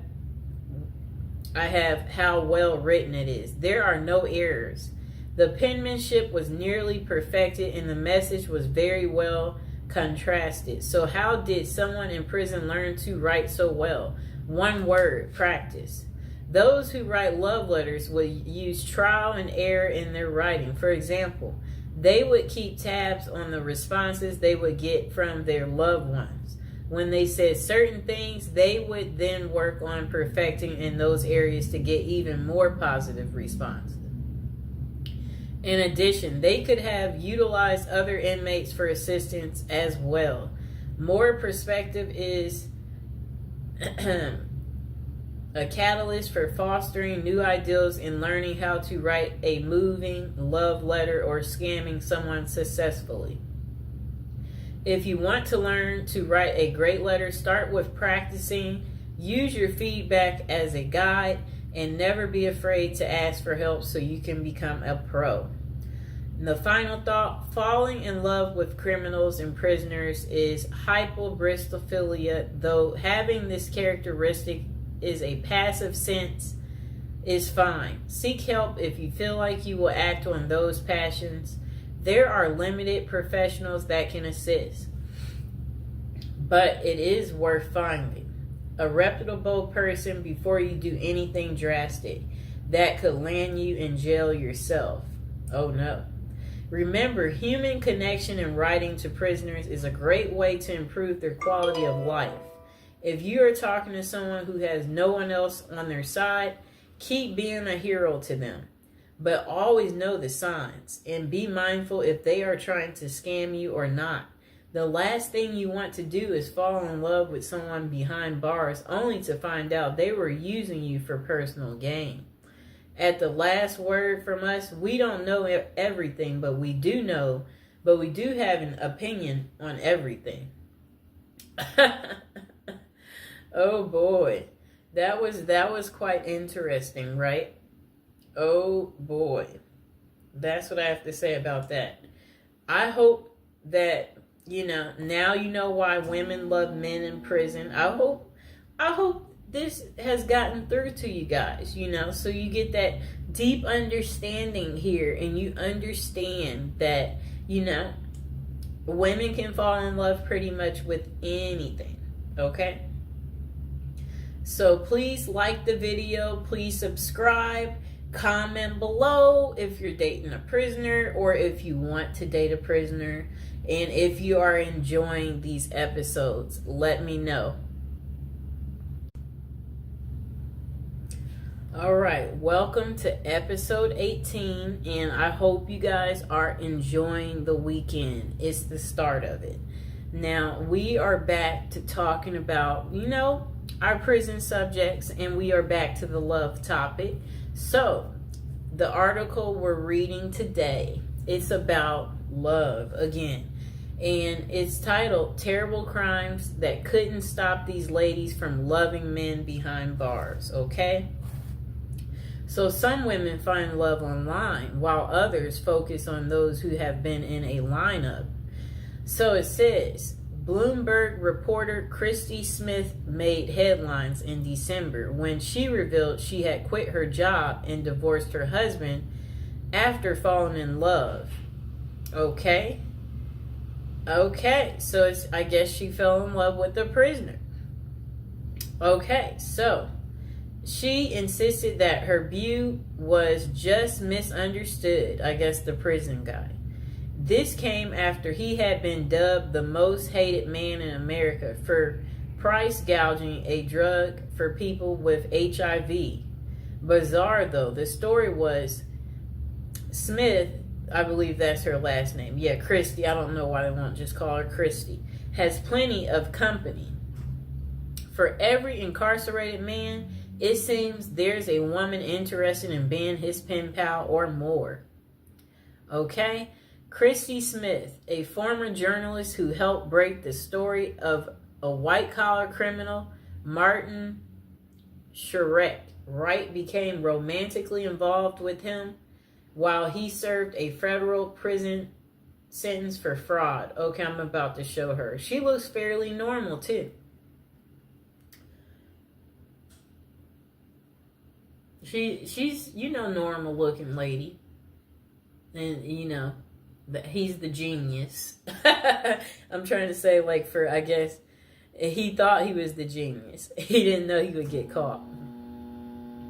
It's a trend explored in the book Love Lockdown, Dating, XXX, and Marriage in America's Prisons. Okay. Greenwood decided to start researching prison marriages after her own extensive correspondence with jail white-collar criminal Samuel Israel III, currently serving a 22-year sentence in Butner, North Carolina federal prison for mail fraud and investment advisor fraud. Oh no.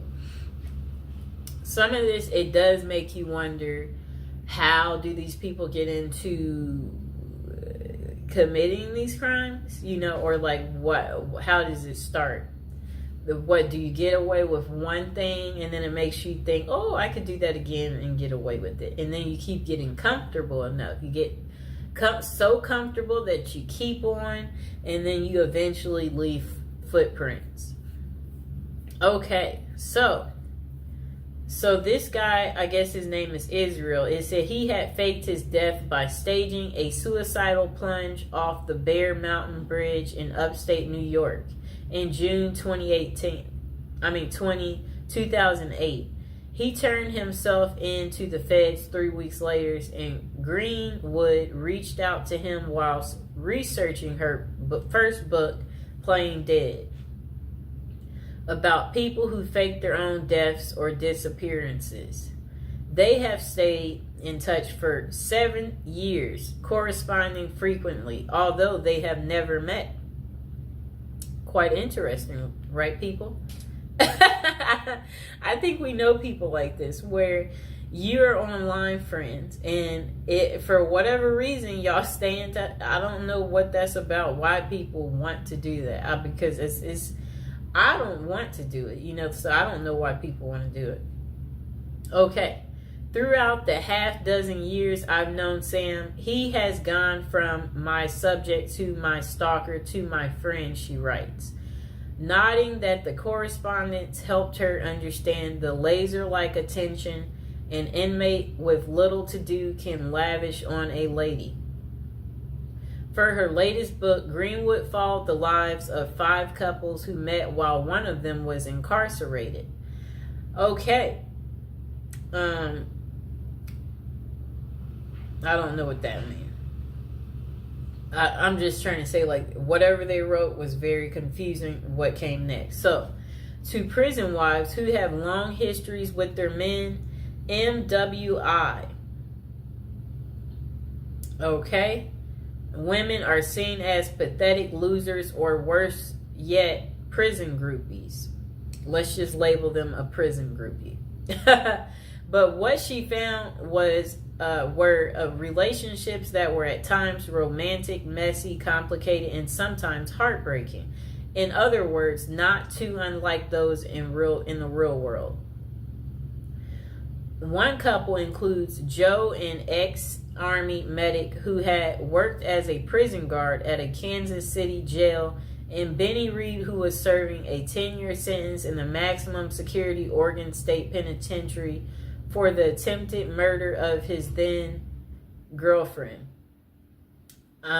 It shows Joe and Benny Reed, who met on a prison pen pal site, on their wedding day, and they are kissing. I'm going to show the picture.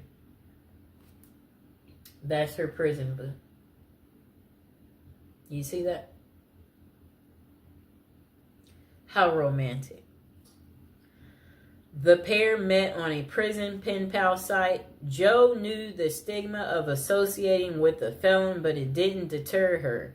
In recovery herself from an addiction to pain pills, Joe credited Benny with making me the best possible version of myself.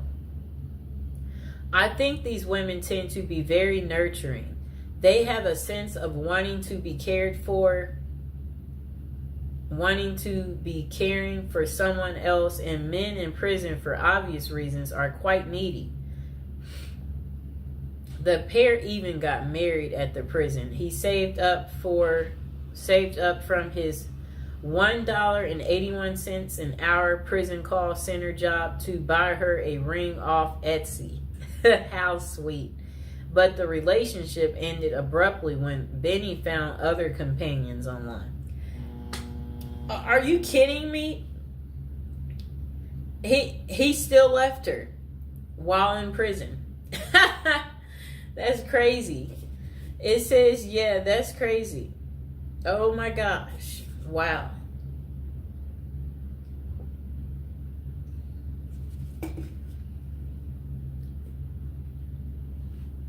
I'll reread that part for you.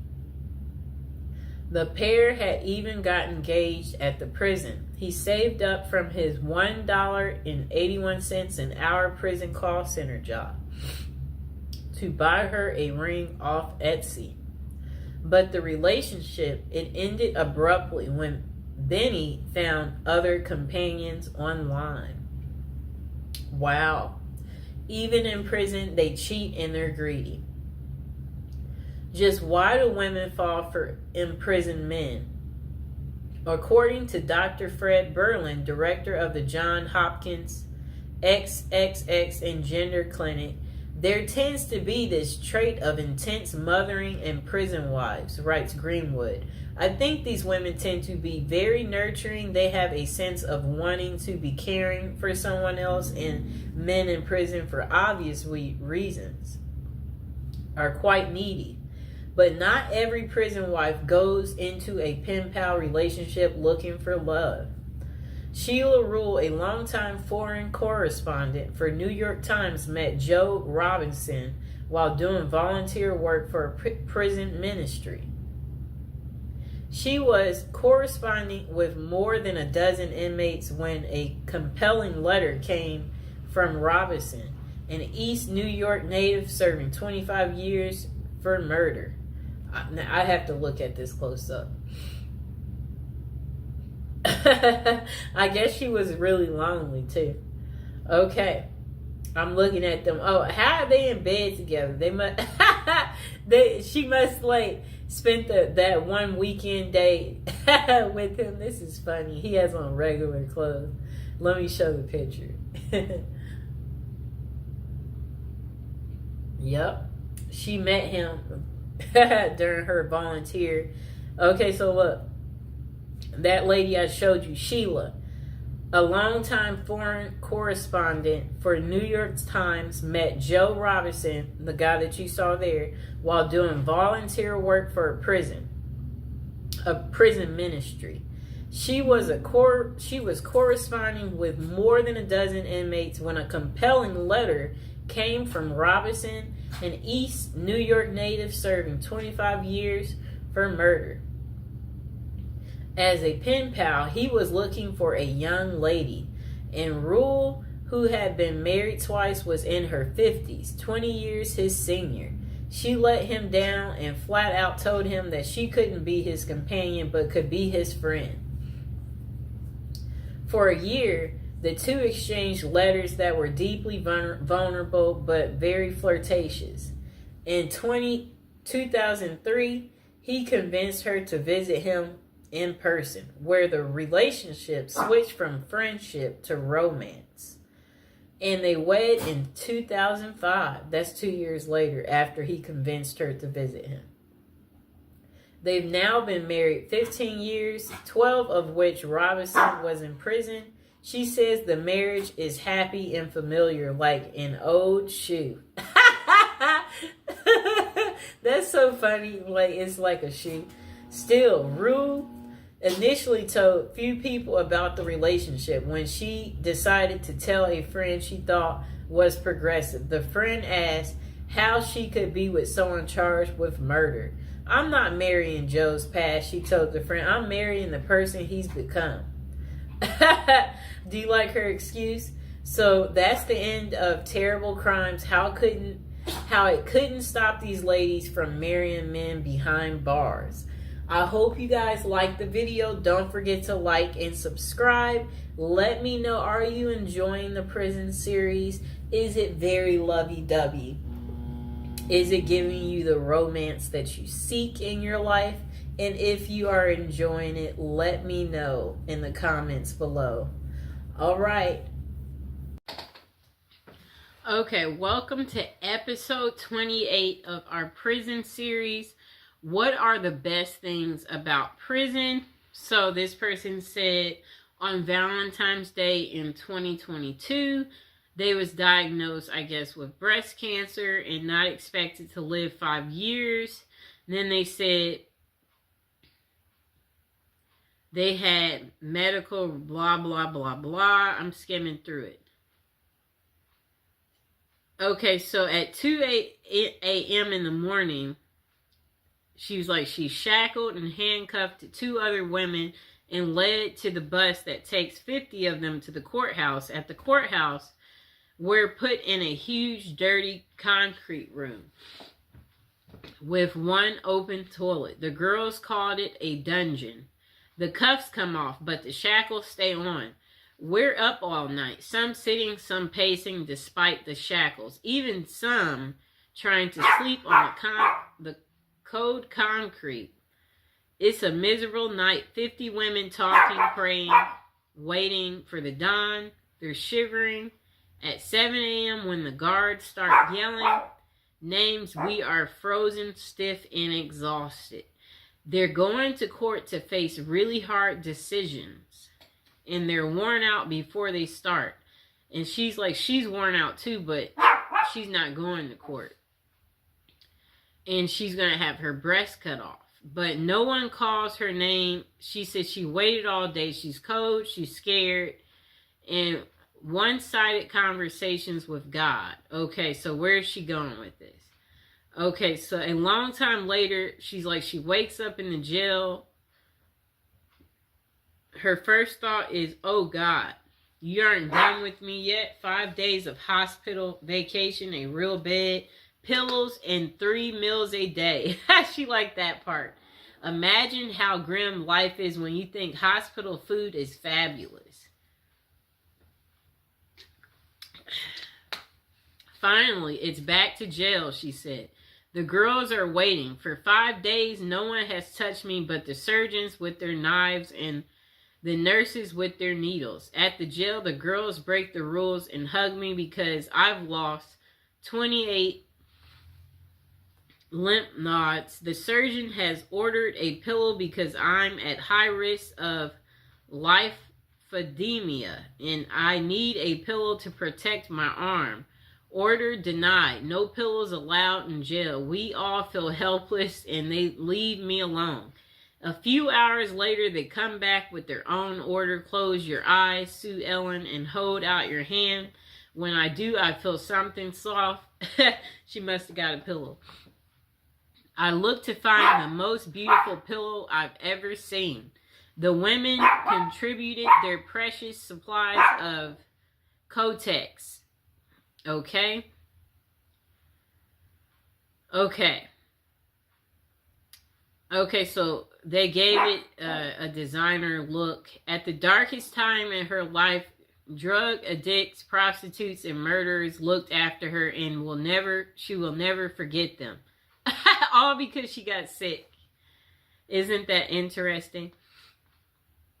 Oh, so they made her a pillow out of pads. Look at the prisoners looking out for people.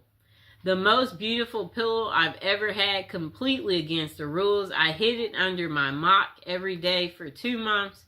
Somehow it survived. That was 14 years ago. Like the pillow, somehow I survived. That's what she said. Okay, so let's see what else they have to say. I'm skimming through.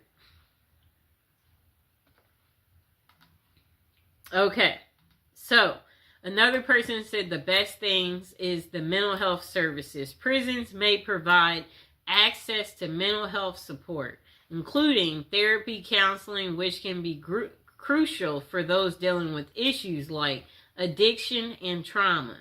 Rehabilitation programs. Many prisoners offer educational and work training programs that help inmates acquire new skills, which can aid in their reintegration into society upon release. Okay, so another thing they're saying is good is the routine and the structure. The structured environment of a prison can provide stability for individuals who may have struggled with chaos in their lives prior to incarceration. A time for reflection. Incarceration can offer individuals the opportunity to reflect on their past actions and make plans for a more positive future. The next thing good about it is access to health care. In some cases, prisons provide better access to health care services than inmates might have had on the outside, addressing physical and mental health issues. The next good thing about prison is opportunity for change. For some, prison serves as a turning point, motivating them to change their lifestyle to make better choices. The next good thing is support networks. Some inmates find support among fellow inmates or through programs that foster community and connection, which can be beneficial for personal growth. Okay, so while these aspects can be positive, it's important to recognize that overall prison experience can still be challenging and traumatic for many individuals. The effectiveness of these benefits depend on specific prison system and resources available within. Okay, so the next person said they're not so sure what the best thing about prison is, but they certainly know the worst. The worst part about prison is the time spent in jail beforehand. And for all of you yuppies, there is a difference between jail and prison. Jail is run by the county and it's where you await the outcome of your case. Prison is run by the state and it's where you serve the remainder of your sentence. Now let me repeat that, people. For all of you yuppies, there is a difference between jail and prison. Jail is run by the county and that's where you await the outcome of your case. Prison is run by the state and it's where you serve the remainder of your sentence.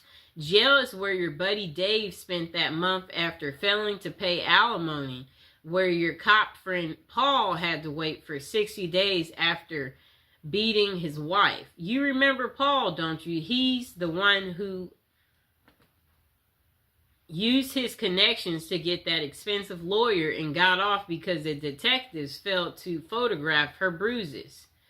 I found myself in jail on an aggravated DUI and intention to distribute charge stemming from being caught with over an ounce of DEA Schedule 1 narcotics. And for all of you doodly do rights, there are 5 classes of scheduled drugs.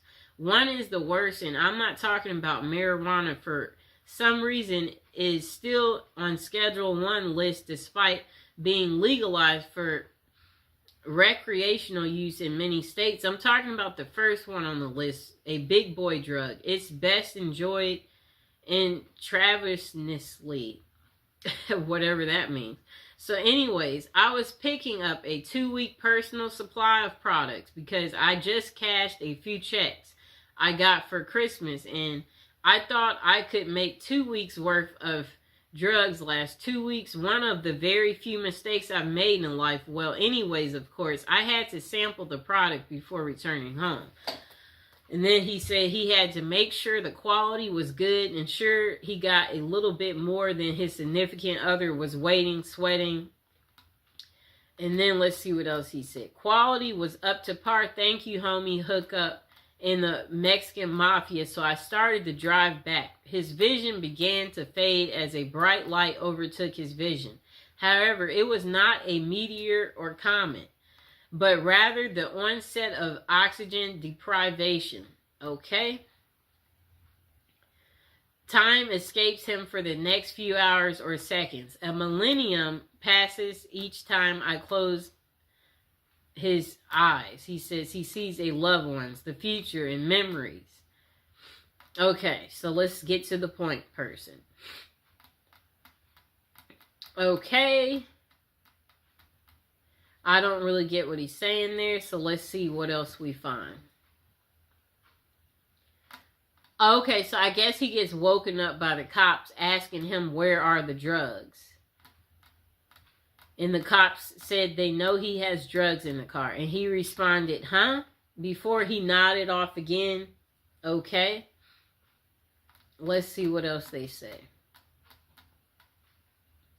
I really don't understand his story the way he wrote this. We might just let's completely skip him, because that's just too much. He wrote so much. Jesus Christ. Okay, we're skimming through. He wrote so much. I don't see why. Okay, so this guy said years ago, he was arrested in Texas for distributing free copies of a novel, which had written in front of a movie theater without permission from the management. He mistakenly thought that Texas, like California, regarded public shopping as places where free speech prevailed. He was held for 40 days because he lives in Australia, and they seriously thought he would flee to Australia if they let him out. Anyways, his best experience was just observing the ingenuity of some of the other inmates. For 1 hour a day, we would be allowed into a cement area where we could see just a silver of sky through a gap between the roof and the 20-foot walls. This recreational area has 2 basketball hoops, but there were no basketballs. So people would smuggle a couple of towels into the area, then tie them in a big knot and use them as a basketball.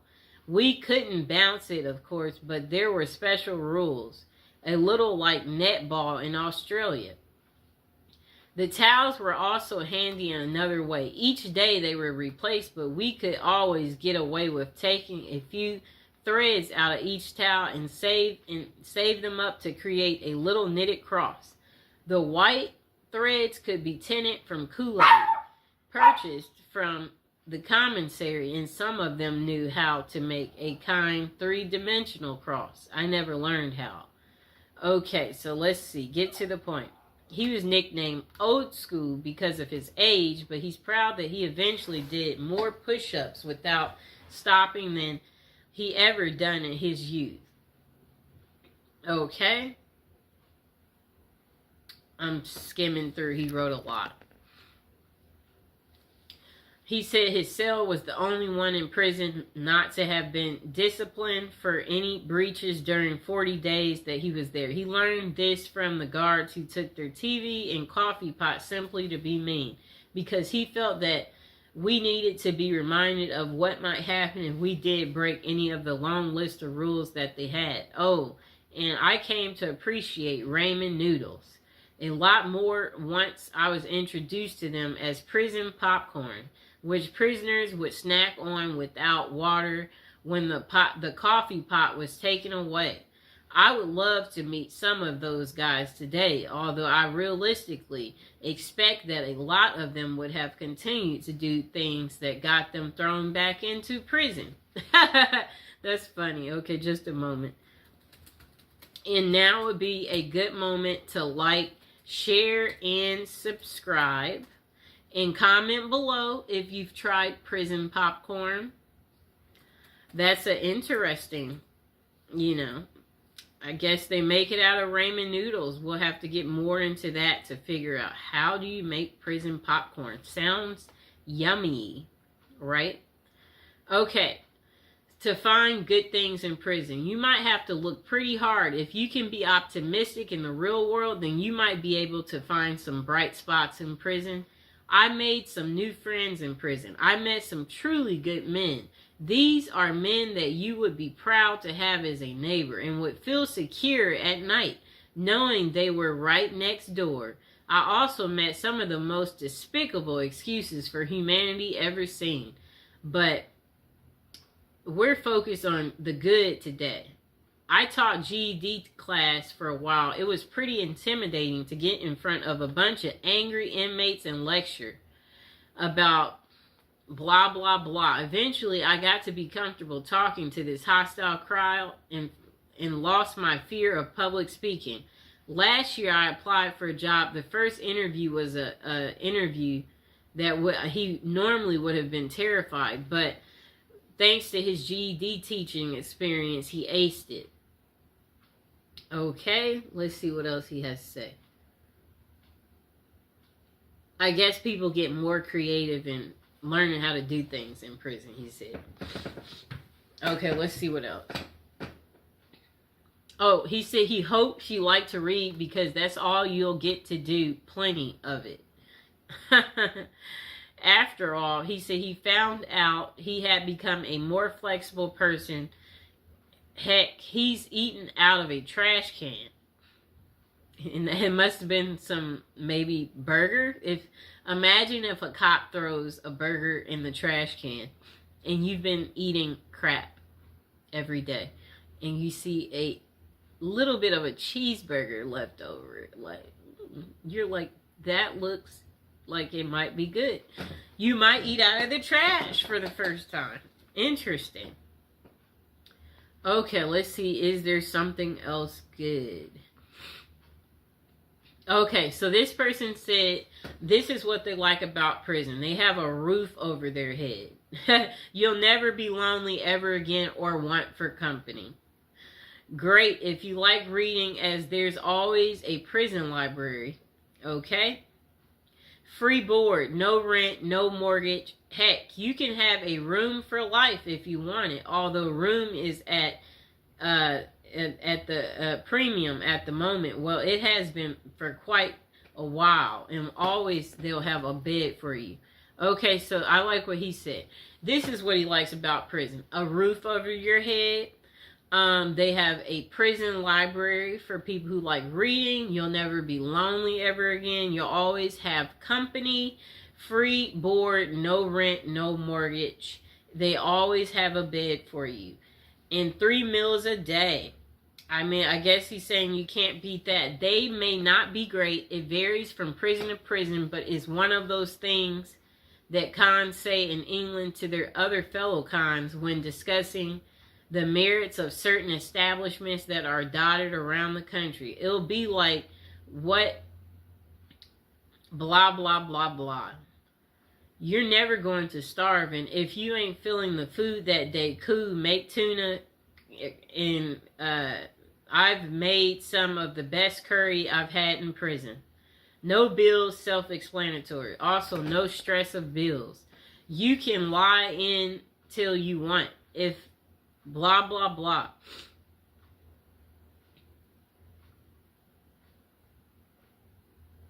Okay, if he comes back that afternoon, you can tell him then why you haven't gone.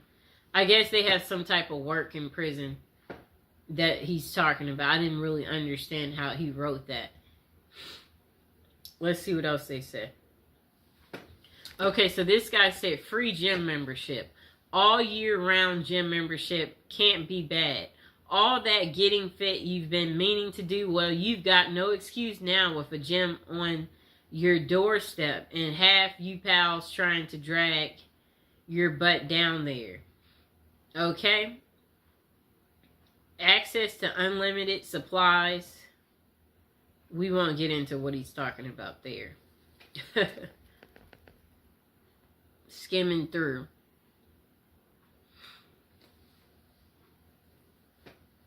You can finally give up smoking after all those years. Plus, if you're a non-smoker already, I bet you won't be glad to be away from people that do that.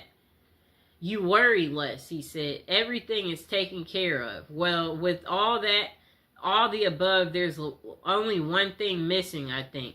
Oh, he said, if you're gay, then you're going to have a field day in there. If you're straight, not so much, but we'll have to make do with, you know, XX videos. But there will be a fantastic supply of DVDs if you like that type of stuff, he said. Oh, pages missing and stuck together. If you're prison gay, you'll be accommodated somewhere along the lines and you'll find what you're looking for. Perhaps you want to read a XXX type of thing. Whatever he's talking about, he's confusing me. Let's see. I'm skimming through. This person said the best things about prison come far and few between because, speaking honestly, prison is crap. But if it digs deep enough into my memory, I can come up with a very few things that were any good at all. One of the things that was better than I expected was the other people that she was incarcerated with. Those people are just like you and I. They care about each other and they have feelings. They pretty much put their socks on the same way as anybody else does. Before going to prison, she was afraid of even the thought of going to such a place. She wondered, how was I going to deal with a bunch of bad people, just knowing that I wasn't a bad person myself, but it wasn't like that at all. They're only bad people if you have it coming. If you don't get caught up in the chaos, everything goes smooth. It's like people tend to think it will be. Another good thing about it is the fact that if you want, you can get an education. If you don't have your diploma or GED, you have to go to school. While you may not like it, it's in your best interest. You really can't make it in the real world with or without the other, and it's free.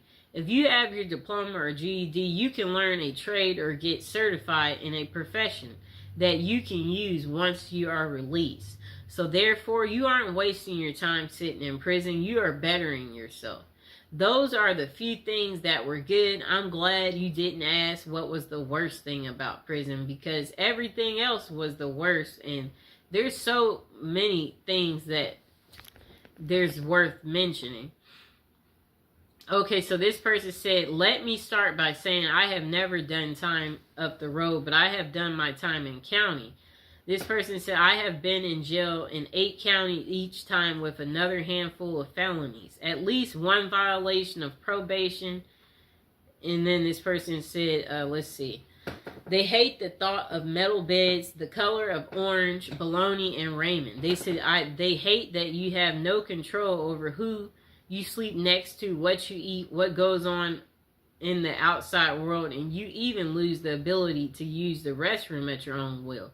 Even though there are so many things that this person said they don't like about jail, they can truly say they're grateful for it. Being locked up forced them to be sober. It forced them to realize what havoc they had caused, and it helped them to realize just how close they was to being 6 feet under.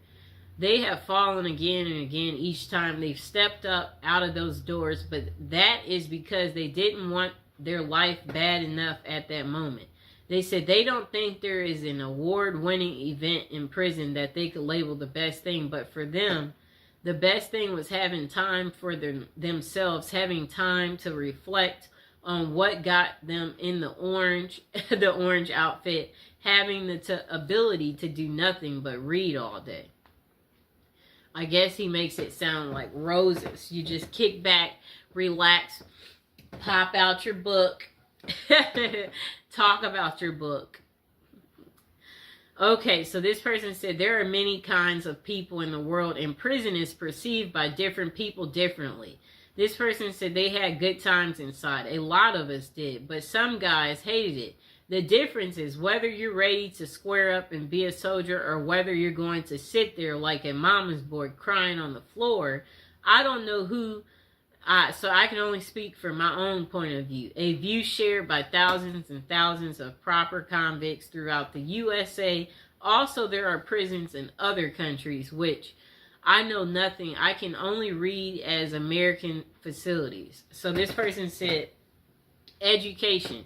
You're going to learn something whether you're in an official program or not. There's a lot of stuff to learn about humanity and social behavior. It's a crash course in human sociology. Next person said, the same person said, also formal programming is available, although it is a hit or miss in some states. Don't put a big emphasis on this. Other states just can't afford to. From, basic truck driving, he said. Physical fitness programs, landscaping, maintenance, tree maintenance. Some type of other thing that I don't understand. Okay, so the next thing is he said relaxation. Some guys are anxious and full of fear. For them, it's hard to relax in prison. For the rest of us, the experience is like an extended vacation right in the middle of your life. For most guys, it's the first vacation they've ever been on. The first period during which they didn't have to hustle every day to make $1 and stay ahead in a game. A huge weight is lifted off when you realize there's nothing you can do to affect circumstances on the outside, and you only have to focus on your basic needs day to day. It is true freedom. Next person said, work experience. Unless you're just an absolute sad sack, you're going to do some kind of work in prison. In the federal system, this is very organized. Every man is assigned a work function, no matter how simple. In county jails, you can be a trustee. In Texas State Prison, there is agriculture work. Either way, you're going to come out knowing how to do something you didn't know when you went in. Next thing that he said was good is opportunity. The point is for criminals only, not people who just did something stupid and got caught for it. If you use your time efficiently in prison, you can make a lot of contacts. These can be useful later when you get out.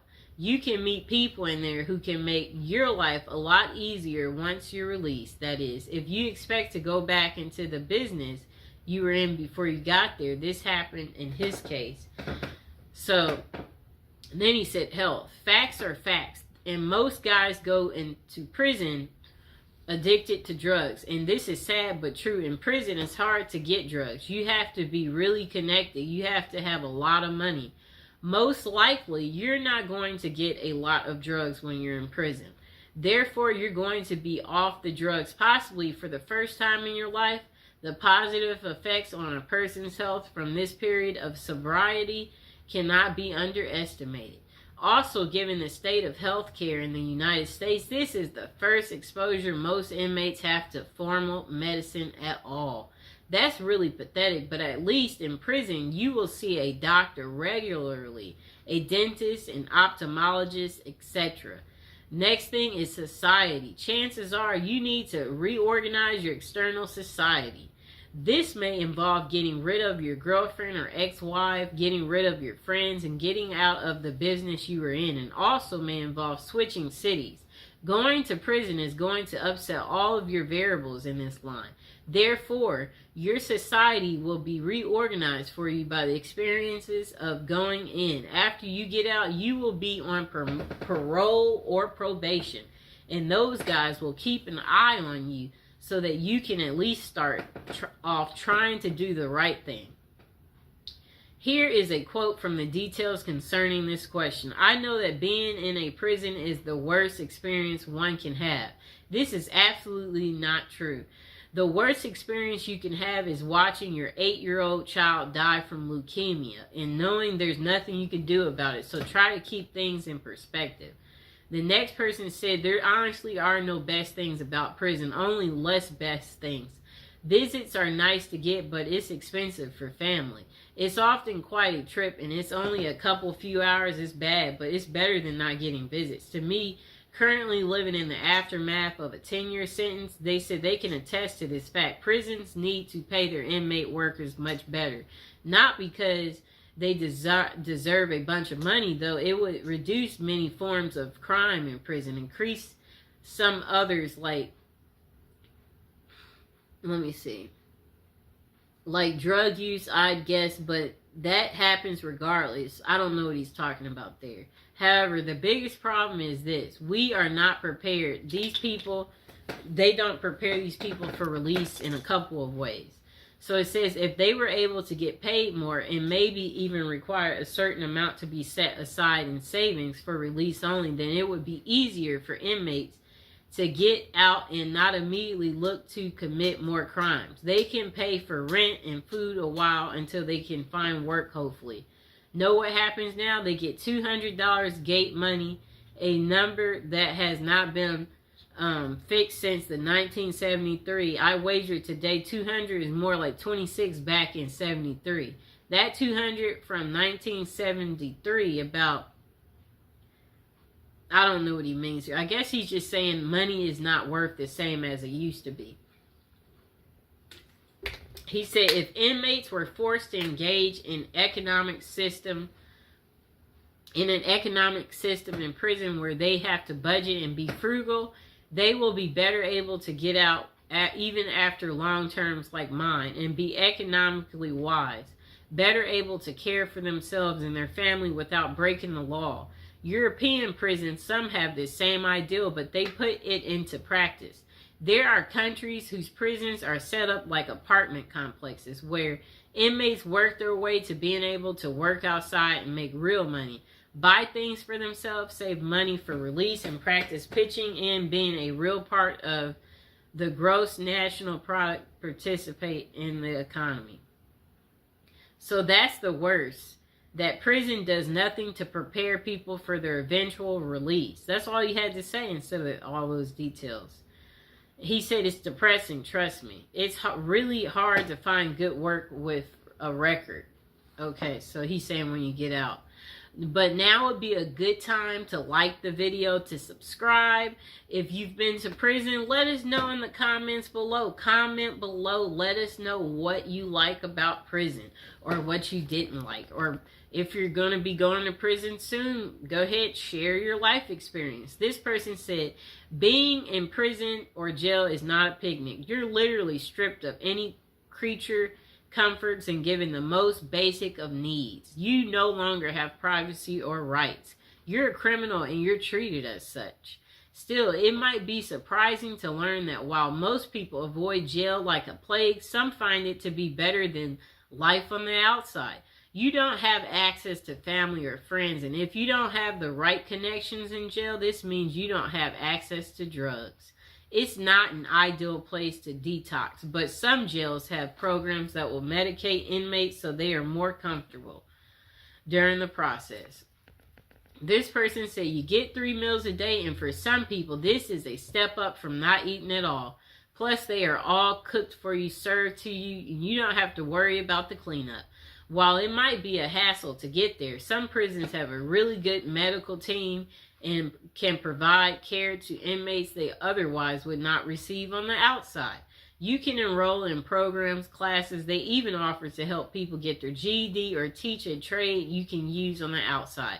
It's warm. You have shelter. Your clothes are clean and provided. You have running water and can take a hot shower. It might be hard to imagine jail being a positive experience, but if you're living on the street in the dead of winter, jail probably sounds like a paradise. I guess you'll get happy if the cops say, oh, we're taking you in, and you've been outside. You're looking like, get me there faster. When do I get to eat? When do I get to take my hot shower? 3 meals a day? Oh, I get to meet new people? I guess. Okay, let's see what they said. Okay, so this person said, before going to prison, they read a book called Zen and the Art of Happiness, which mentioned how to see everything as an opportunity, which a lot of us never do. I tried this and it worked, even the traumatic events. This person said they went to prison for 18 months. And OWI, somewhat enthusiastic. In turn, I was able to appreciate the unique architect from the inside of a 100-year-old fortress not many people get to see. He said he got his bench up over 250 and came back with biceps, triceps twice the size he even had in college. He wrote 1,500 pages of a memoir I never would have taken time to write in my own spare time to this day. I maintain humility, not humiliation. Know the difference. That allows me to observe people and how pretentious, entitled, and self-righteous they all really are. If they only knew. I ate my meals with guys doing life, and if you think about it, are still there as I'm typing this. That was 2016. I worked in a machine shop and got to make license plates and public library furniture. Then he said, I was not made to, I was allowed to. I saw human instinct behavior at its ultimate worst. I saw things you can't even read about in books. I learned to count the smallest of my blessings. I learned to enjoy every sandwich and more. And again, the book he read was called Zen, The Art of Happiness. And he said the book mentions how to see everything as an opportunity. And even in the most traumatic events, that's what the book is pretty much about. I liked some of these people's perspective. This person said, look for the silver lining in the thundercloud of incarceration. I would have to say some of the people you meet. I have met some very intelligent, resourceful people. I have met some amazing artists. I have met some people I now claim as friends. I've also learned who my real friends were prior to my incarceration. That in itself was educational. And speaking of education, my time incarcerated was very educational. I learned to see things clear without the filters of society and the propaganda we are fed from birth. Most interesting, I have also self-taught myself about the laws of our nation's courts and social history. It is amazing how a mundane and dry subject like law can become exciting and interesting when it's impacting your existence. The rest pretty much sucked, but I do not recommend it for a retirement program. The service was terrible. Okay. This person said a friend of a friend ended up in prison for trying to poison his wife with some blah, blah, blah. Okay, it was about child custody. Okay, let's see. They didn't really get to what was good about prison, so we're skipping them. This person said the best thing in prison was the day he was released after serving his sentence. The worst thing was the day he started his sentence in prison. That's the only best thing. Now, the worst thing about prison, having to live by a set of rules made many inmates over the years, such force racism, having to back up your buddy no matter what the circumstances or risks you have to take with your freedom and even lives in some cases. Just the whole caveman mentality. You seem to have to live each day by that, is unless you want to get punked and pimped out. And the way you're looked up on and treated by most staff because you're a convict now. What none of the staff ever makes bad mistakes, not being able to trust anyone completely. Just one best thing and long list of worst things. Just being told when to sleep, eat, and crap. And piss is one of the worst. So again, this person said the best thing about prison was the day they were released, and the worst thing was the day that they served their first day. Their first sentence. Okay. Okay, so this person said the best thing in her day for prison was when her husband would come visit, and during their kiss. You only get two, a first and a last. He would She said he would slip her certain drugs from his mouth to hers. Those particular days on the inside were actually rather nice. Okay, cool lady. What are the pros and cons of being in prison? Okay, so this question was closer to something like, why should we not do crimes if our prisons are so cushy? Some dumb crap like that. And I said, yeah, I don't know what you've heard about prison life, but anyone who thinks three free meals a day and television and place to sleep is something for someone to live for and look forward to, I would say you probably need to be re-educated. The cons are obvious. Finding legit work will be exceedingly difficult. Not many people willing to give guys like us a second chance despite what you've heard. I'm still a loner because I'm unable to trust any male to be real loyal friend, and I'm also not very good at relationships in general. Something wrong with my empathy and trust buttons for real. Relationships are few and far between me. Not sure if that's a good thing or bad thing. This person said, I haven't had one male friend in over 7 years. And he has bad dreams. He suffers from depression. And he said, let's see what else he says. It looks like he's getting off topic. Okay, so we might read a few more. What is the pros and cons of being in jail? You need to use the toilet in front of others. It's extremely embarrassing.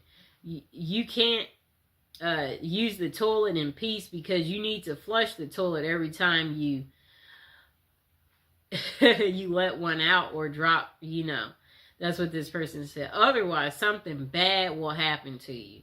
The food is near inedible. Usually the showers are only separated by a wall in between, so you get zero privacy.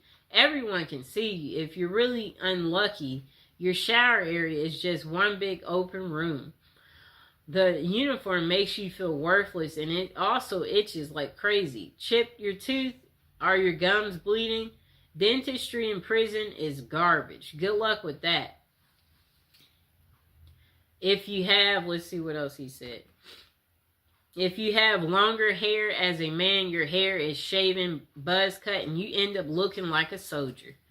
Okay. Wow. This person said for them the best thing about prison was after 8 hours, the gate I went to opens and lets him go home. I guess he must work there. Okay, so this person said only good thing that came out of being in prison was I learned to value the small things in life, like waking up, fixing breakfast, or simply going outside and coming home without having to strip, bend over, and spread eagles. You quickly remember how much you miss the small things. Wow, right? And then this person said, you will learn who your friends are. The ones who stick by your side while you are in are your real friends. Those are the take advantage of your situation will show themselves. Prison deprives the prisoner of many of life's pleasures, conveniences, and freedoms. You don't really know what prison is until you've been deprived of it. You don't know what is valuable until you've lost it. In the end, assuming you return to a free life, you will look at life in a new perspective with newfound values. You probably never appreciated being able to turn off your own light before you went in. When you get out, you may see things as I do. I think about my good fortune now almost every time I throw the switch. Everybody should do sometime. It should be a requirement. Wait, he had the funniest one. Him talking about being able to turn your light switch on and off. That was really funny. This person said not much of positives, except maybe being thankful for all the things you took for granted on the outside when you get out. This person said, what are the pros and cons of being in prison? I have to respectfully disagree with the answers that they say there aren't any pros to being in prison. I got good stuff out of my time in the joint. Don't get me wrong. It was miserable, and given the choice, so this person said, I left prison a very different person than I entered. And yes, some of those changes were, well, not good. But others absolutely were. I walked in soft and round and walked out hard and sharp. He must have worked out, both in body and mind. I read all the books I always wanted to. I went through phases of French and Russian literature, English, 19th century Americans up into the Southern Gothic era of O'Connell and Faulkner, poetry from Shakespeare to Pumpkin to Dylan Thomas, for God's sake, which would never have happened had I not had several hours a day to get rid of. I was doing 1,000 push-ups a day. I learned how to read people and body language and sense tension and danger in the air. I learned how to fight and how to defend myself. I learned how to cut metal. I learned the heck out of patience. But of all these things, the biggest pro I got out of prison was surprisingly perspective. If you can not only survive but thrive after you have lost hope living in the void, that prison becomes your years and years spent there. It makes the rest of life kind of like a snap. Keep in mind that not everyone comes out of this. In fact, most do not parole with anything even close to what I'm saying. That's just how it worked for me. As with everything in life, the facts are what they are. But it is up to the individual as to how he deals with it. My situation was bad, and sure, I got depressed a lot, but at the same time, I'd be living with a guy who was my age but had been doing a life sentence since he was 16 just for being in the wrong place at the wrong time. So if having any pity ever crosses my mind, I didn't have to look far to see someone else who was way worse off than I. And I try to carry that sense with me now. Whatever mess I find myself in, I try and just step back for a moment and realize this is not a big deal. Nobody is trying to harm me. Nobody is beating me senseless and dragging me to the hole. Life is good. Life is short. Don't sweat the small stuff. It's a lesson that I don't think I would have ever learned had I not gone through the ringer. And of course, the price tag was hefty. I missed 8 funerals while I was inside. One of them, my older brother's. 8 funerals? That's a lot.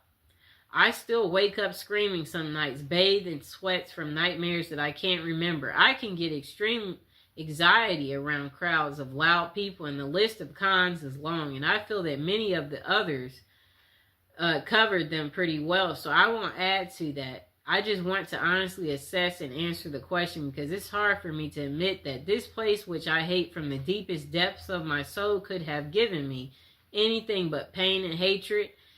2 things I gave in spade that I carry with me still. The bottom line is this: I would not have willingly gone through it. But the truth is, the strongest steel must be first forged in the crucible. Okay, so this person said, you get healthy. The food is crappy and generally unappetizing, but mandated by the law to be nutritionally complete. And there being little junk food outside of the commissary. An inmate eats healthier than the average American. If you have a pot belly going in, you are apt to lose it before leaving. You don't see many fat inmates. I have heard it said that the diet adds several years to your natural lifespan, but the stress may well take that from you. Like you want to live a long life in prison. So they're saying that the food there is nutritional, so nutritional that you live healthier than the average American. That's crazy. But there are also a great number of older inmates there who have been there for decades who look very healthy at their age. But that might be because most sickly ones are moved to other facilities with more medical services. And older inmates make better model inmates, so they rather not have to replace you. Okay. And the food is crappy. Most inmates have to be there a while to get themselves to eat it. It looks good on the plate, several entrees usually, but all taste pretty much the same, for they use no seasoning, and most is processed food from cans and grates, often over and undercooked, served on assembly lines by inmates who are pushed to get it on the trays as fast as possible. So often sloshed over the edge of another entree, spinach juice and everything. They do have a balance of vegetables, but only if you eat everything on the tray. After some time, most inmates do for it to become the expected, usual, and accepted as food. After some time, most inmates do for it to become the expected, usual, and accepted as food. Never heard anyone get excited over the meal, though. Basically, supervisors for the food being served. This person said that he was a lineman for a couple of kitchens. Basically, supervisor for food being served. So I saw it cooked and where it came from and how the trays looked going out the window. This person said prison is bad and that the humans are not meant to put their life on hold for years, as they have no XXX, no career, no family life. It results in very bad things and is not conducive to gaining any useful skills or fitting in. They have programs, but these are to satisfy the letter of the law. Usually the employees do it badly or not at all. The thing they care about is billing. Billing the taxpayer. The good side is you make good friends. And life is much simpler. It is like being a 12-year-old. Do what you are told and nothing more. Those are it. The good is that it breaks time to reconsider. The bad is it is the ultimate waster of life. Okay. Next person say your basic needs. Food, clothing, shelter, medicine are supplied. You don't have any bills to pay. You may have time to read or develop an artistic talent. You may get your education paid for. If you need partners, well, you have plenty of those. Mind you, it's a big price to pay. A big price to pay. This person said, if you want to approach it from let's make lemonade out of lemons approach, there can be some good things.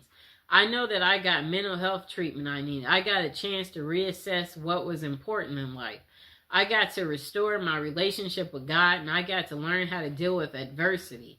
Prison can be a terrible place. I was extremely blessed in being locked up in a decent, medium security facility, and he said he had a great cellmate.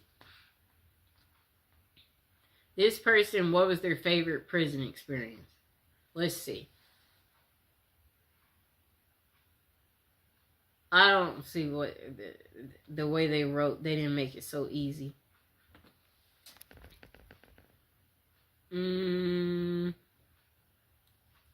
Yeah, that person, they're really bad at explaining.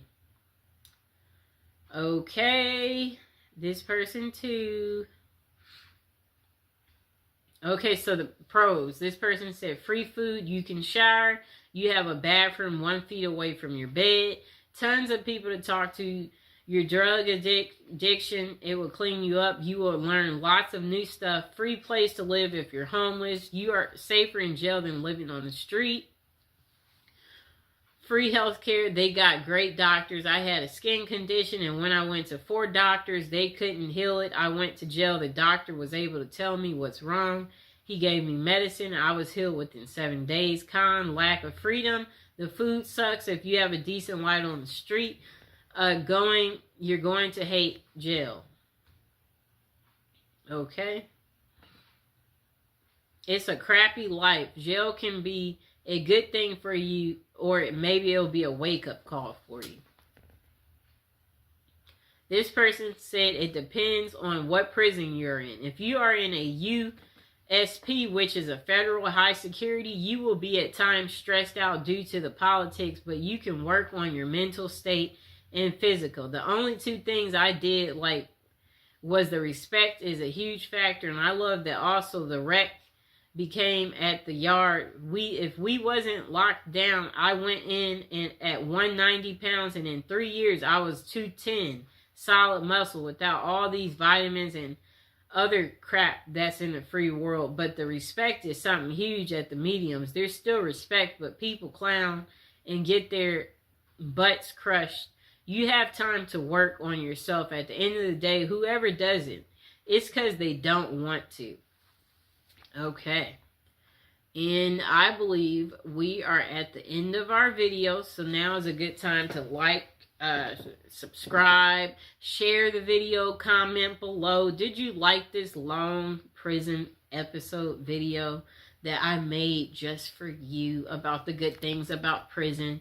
to, let you know to be grateful for your current life. If you're not happy, find something to get happy about. Because in prison, the highlights is working out, reading, finding religion, establishing your mental space, minding your own business. Don't gamble. Don't mess with other officers. Be courteous. Be helpful. Don't write a check your body can't cash. Oh, whatever that means. Okay, yeah, so basically, the point of this video is to let you know that you are living a really good life on the outside and to never take it for granted. And that prison isn't for everyone. But for some of you out there, you said you were thinking of prison as a retirement plan. So that's why I'm doing the prison series, to educate you all on, do you want to stick as prison as a retirement? Do you want to change your mind and maybe figure out another way to create income for yourself? And if you've changed your mind, go ahead and comment below. But like I said, that's the end of the video. I hope you enjoyed it. I'll talk to you next time. Okay, welcome to episode 29 of our prison series. And today we're going to talk about prison popcorn.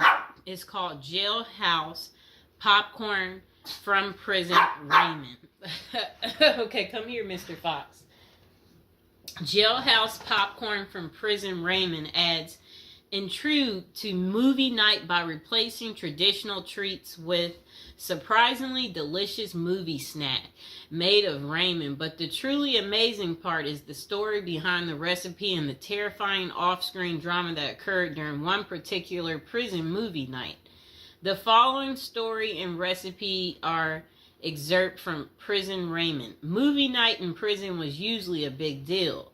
We didn't get to watch any new or R-rated movies, but they did bring a big old projector and showed movies on a huge screen in the chow hall. It kind of made it feel like you were actually at the movies. One movie night involved some famous people, but not actors. A vicious hit was carried out by members of the LA gang, the Crips. There was a guy in the prison who was a member of the rival group, the Notorious Bloods. You could tell this was a planned hit by the precise mechanics and the execution. And now would be a good time to like the video, subscribe, and share my video. Don't forget to check out all the other prison series episodes 1 through 20, and go ahead and check out our newest and our latest episodes too. Now let's get back to it. The projector was set up and the guys were in a pretty good mood, but just as the lights went out, the movie began. The soundtrack kicked in and got loud. That was the cue. Right next to me, there was a sudden movement, and I saw the guy I knew to be a Crip. But his hand over his blood's mouth was as he simultaneously sliced his neck with one smooth, quick motion. Before the lights came on, the assassin was out of the chow hall, nowhere to be seen. That night, nothing that happened on the screen matched the drama around us. Jailhouse popcorn. Here's the ingredients. 1 pack of chili flavor Raymond. Note, chili flavor Raymond is best for this recipe. Other flavors just don't do it. So Jailhouse popcorn ingredients. 1 pack of chili Raymond flavor. Note, chili Raymond flavor is the best for this recipe. Other flavors, they just don't do it. Okay, so the instructions. Crush the Raymond in the wrapper. So if you got Raymond noodles, you just bang it up, crush it up. Open the wrapper, one end only, and take out the seasoning packet. Take that out. Sprinkle the seasoning into the crushed Raymond. Close the bag and shake it until the seasoning is distributed. Okay, so this is what you do. The instructions to make Jailhouse popcorn. Instructions. Crush the Raymond in the wrapper. Then open the wrapper on one end only and take out the seasoning pack. Sprinkle the seasoning onto the crushed Raymond. Close the bag and